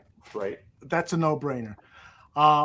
Beautiful schedule. Look at this. So but we collectively did this with like 5 of us, and we came up with the majority wins. So this was like J2K, I think Matt Kedro, Foster, PJ, and I think that was us, right? Or I think Triple R was doing it too with us. And so we came up with this collectively as, if it was 3 of us said a win and 2 of us said a loss, we chose a win, right? So okay. Go ahead.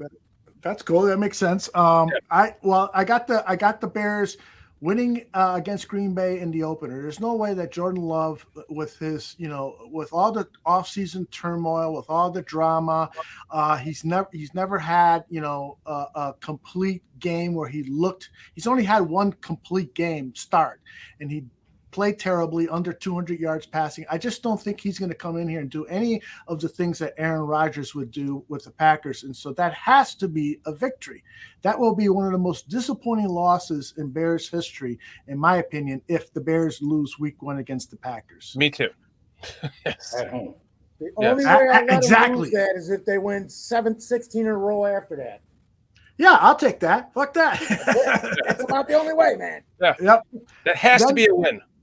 Right. And then the schedule gets tougher because now you're going to the Bucks, but I don't believe in Baker Mayfield. I think the bigger problem there could be the heat, but we're just coming off a training camp where these guys have been out in the Chicago's heat. We got to go to Tampa Bay and win that game. Mm-hmm. And then the game against the Chiefs has to be a loss. And especially if they get DeAndre Hopkins, because I read that today. It's like Hopkins is negotiating with the Chiefs. What the fuck is that about? How does a team that has so many superstars, how can they afford another one? Right. I don't know how that works. I'll take a pay cut to go there. Yeah, exactly. Like they are. I don't know how they do that shit, especially with the contract Mahomes has got. I know, man. Wow. And they're even talking about ripping up his contract to give him more money because now he's fallen down to the 4th or 5th highest paid quarterback, which to me is stupid. You sign a fucking 10-year contract, stick to it. You knew that was going to happen. Come on.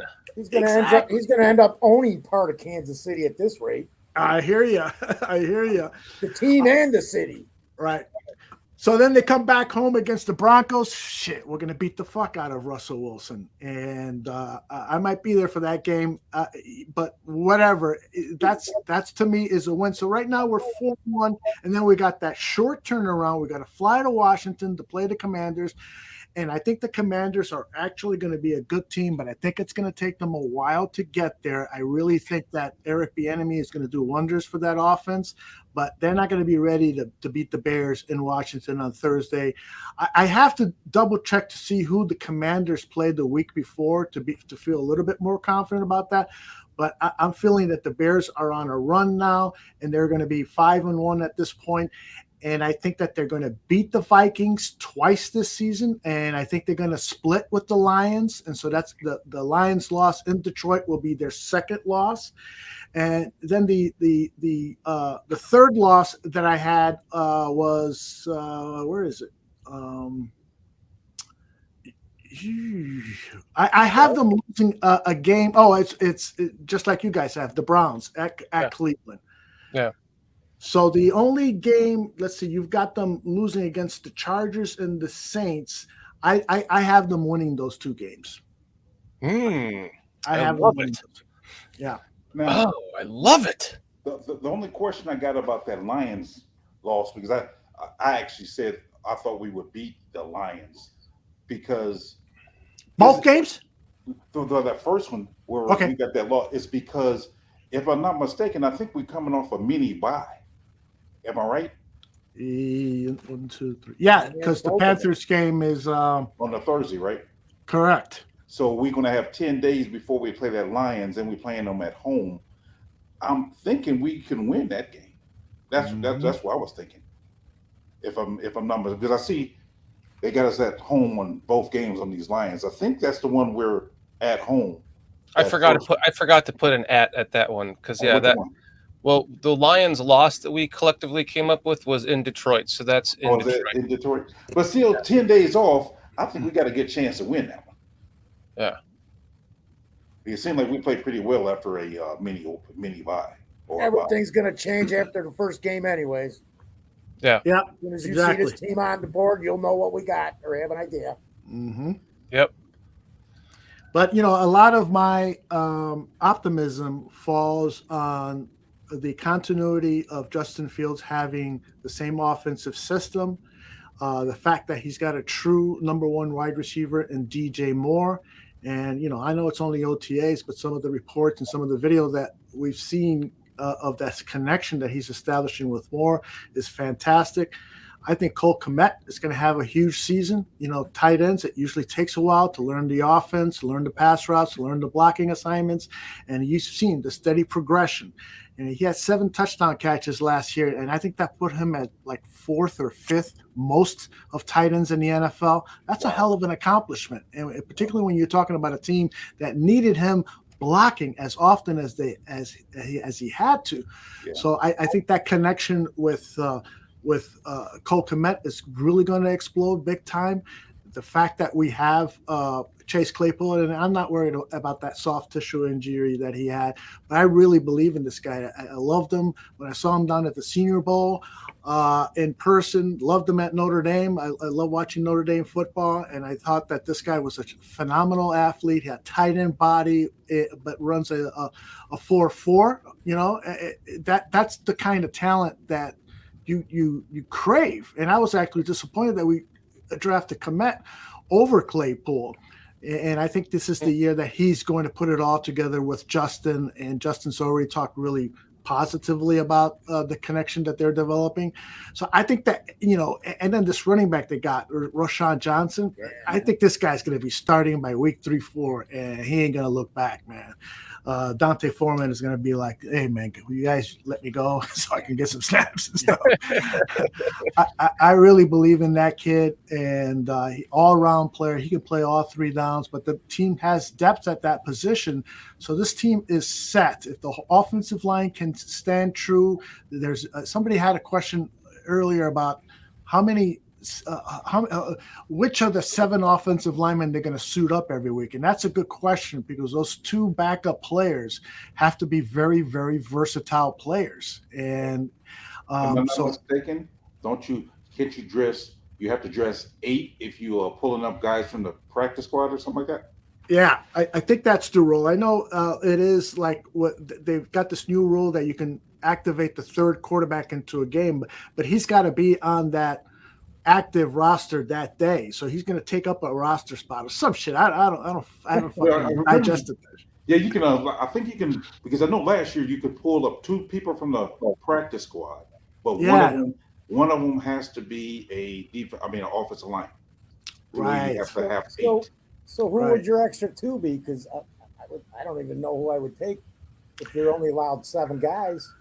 I know, man. Dieter could play 3 spots, both the guard and the center. Right. But probably pull him, and then whoever the heck our best tackle is, I guess. I don't know. Mm-hmm. Well, I think Lucas Patrick, they brought him in to be the center. We know he has played guard before. We know that he hasn't played it very well, but I think they're counting on him being that swing inside player. So if Cody Whitehair starts at center, you got Teven at left guard, and you've got at right guard Nate Davis, then Lucas Patrick would be the backup for those 3 guys.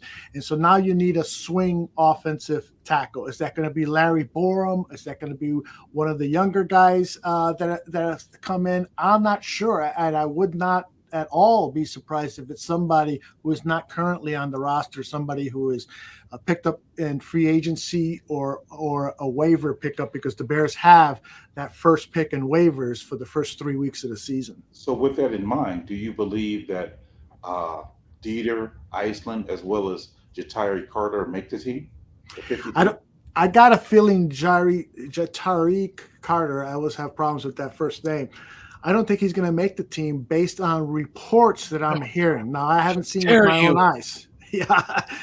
But I know that at OTAs, he was getting embarrassed a little bit. And so, to be honest with you, the best answer that I can give you is really, I don't know, because I haven't seen with my own 2 eyes. But from some of the things that I've read, he has not had a great start to OTAs. But am I not mistaken in saying that hasn't he been the one getting the starting reps at right guard?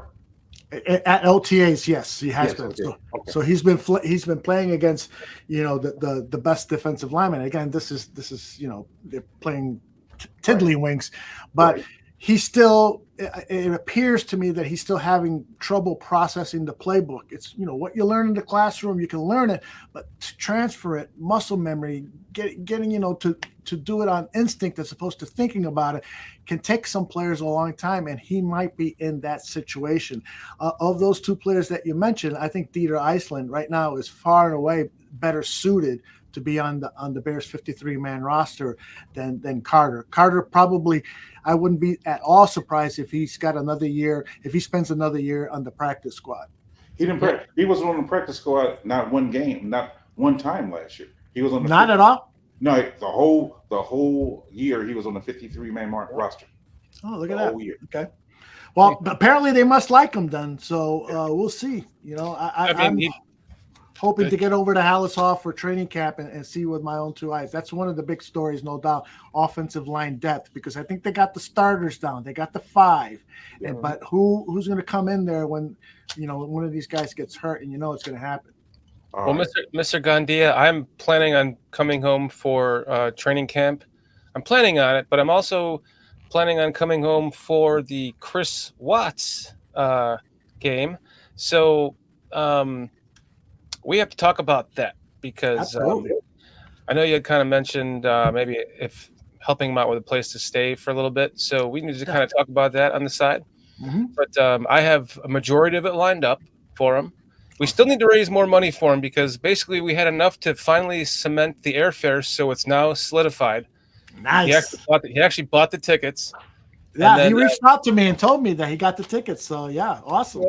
Whatever week he's here, I'm off that whole week, man.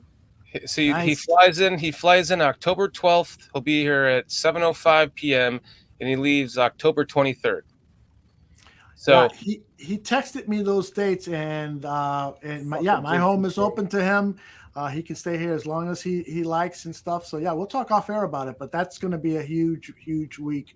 He's going to be so in demand. He'll be on BCP. He'll be on my show. Who knows what other shows? Probably be on NBC Sports Chicago. He'll find himself a hot little blonde he can marry and not go back home. There you go. I'm going to go out and hit the bars and pick up some bra. I can't imagine how jet lagged he's going to be because he's coming. He'll arrive at 7:05 p.m. on a Thursday night. Ooh. So for him that'll be Chicago time. So that'll be 6 hours ahead for him. So 1 a.m. 1 a.m. 2 a.m. 2 a.m. 2 a.m. There you go. Yeah. Well, pussy solves all problems. This was an awesome show, guys. Awesome show. I got 3 more questions for Aldo, if you guys rap. Yeah. Sorry. PJ, you and your questions. Fucking PJ. I finally got a chance to talk to the guy, so you got to let me ask my man some questions. All right. I want you to ask them like the Micro Machine Man. 2 of them are football related. 1 of them is not. Okay. All right. The first one is, do you see the Bears bringing in edge rushers? Edge rushers, and if so, who? I really do believe they're going to sign Yannick Ngakoue. I really do believe because of the connection. This is all about the waiting game. Who's going to panic first? Who's going to, say, let's give in to their demands? Because right now they're talking to probably all 3 of the best pass rushers that are out there, and I'm including Leonard Floyd and probably Frank Clark. I think Frank Clark is more of a long shot, but because his play last year was not consistent throughout the season. These 2 other guys, Floyd and Ngakoue, they were consistent. They have obvious holes to their game, but the one thing that you can count on them to do is to line up and go get the pass rusher. And so I really do believe that one of those 2 guys is going to be signed by the Bears because these guys are talking. Poles in an interview with who the hell was he talking to? I forgot who he's talking to, but a prominent reporter. He said, "Yeah, we're thinking playoffs this year." And so, if he's going to go out and publicly say that, then he's got to get a playoff caliber defensive line, and that starts with a pass rusher. Now that you've solidified the center of the line, they're going to do their job. They're going to push the pocket. Quarterback's going to run out. There's got to be Travis Gibson there, DeMarcus Robinson, and Crawford, and then the new guy you pick up, because there's going to be that rotation there. So I think it's going to be one big name on a nice 1 year, 12, 13, $14 million contract. Bears can afford it and still have plenty of money to sign Justin Fields to that big ass contract next season. Now, in Ngakoue, he never played with Eberflus, so he correct. He came to Indy after Eberflus left. Yeah, so, I made the mistake of saying that. Yeah. Yeah. So, do you believe that it'll be Ngakoue over Floyd? Yeah, and somebody, Raging Oracle, says that Floyd is not a defensive end, and that is correct. He has played that outside linebacker position in a 3-4. But in talking to a couple of people, including Greg Gabriel, Danny Shimon, we all are in agreement that he can be that hand on the ground type of defensive end, and that perhaps that might even be his best position.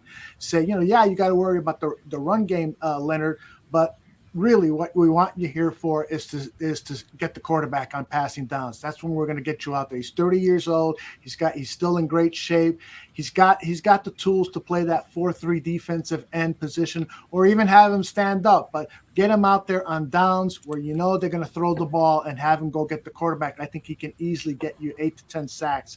So I'm sorry, to your question, PJ, was Ndakwe over Floyd. Yeah, I like Ndakwe over Floyd because there is a consistency there already from that 4-3 position. He's got his hand on the dirt, and he's averaging 9 sacks a season. That's what I want on this team. But I'd be happy with Floyd. That'd be pretty cool. Okay. All right. Now, my last question that's not football related.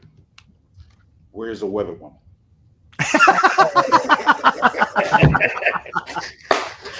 Damn it. You can pull her up, right? I think I can. Let me go take a leak while you do that, and then we can go with that. That'd be perfect. I love it. Let me see. As long as you're not getting in any trouble, Shorty. Your time frame there, young man. Shorty's got to be in bed in a little while, right? Yeah, he kind of had a deal where it's 3 hours from start to finish, and we're over. Oh, really? And so where are we at? 3 hours? We are at 3 hours and 8 minutes. Oh. Let me see. Can I share my screen? Let's see here. Yeah, it'll let me. All right. So this is Yannick Garcia, who is probably one of the more popular weather girls retro in the world. And this is could you see it? No, I can't see it. Oh, for some reason I can't see it. I can't put it on. Oh, you know what it is? Shorty's got to give me control. Oh, okay. So as soon as he comes back, he'll give me control, and then you can see her wearing different outfits and just showing off an incredibly. I would say her measurements have to be 36, 26, and 38. She got that booty power, man. I am telling you, goodness. we need some full-time weather girls over here at the bar room. So any of you women listening out there and want to apply, just send me a picture of that booty.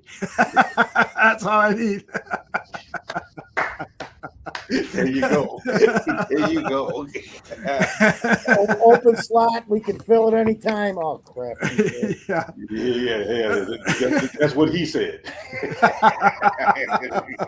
Open slot, can fill it. You gotta watch what you say around PJ, although he'll rip it right in on the man. Every time. Every time. I will do that. So let me ask you guys a question about the Bears. So are you guys as optimistic as I am about what Ryan Poles' plan is? Hell yeah. Me, absolutely, man. Good. I don't have him winning as many games as you, but what the hell do I know? I love 14-3. Yeah. 14-3 is huge, man. What do you got think? a nice ring to it. What do you think, PJ? Are you as optimistic with what Poles is doing? I'm optimistic. I'm kind of apprehensive because you don't see it right away, like this glaring hole at defensive end, and it hasn't been addressed at all so far. It's like making me apprehensive, but he has proven that he does do a good job of addressing our needs on his time. So it's kind of like, and the other thing I'm, I guess, down on him about, when it came to certain guys being re-signed, seemed like, he hasn't re-signed one of our own guys yet. As of yet, he hasn't done it. Yes, and I know that it's frustrating for us Bears fans, but that's why I respect the guy so much.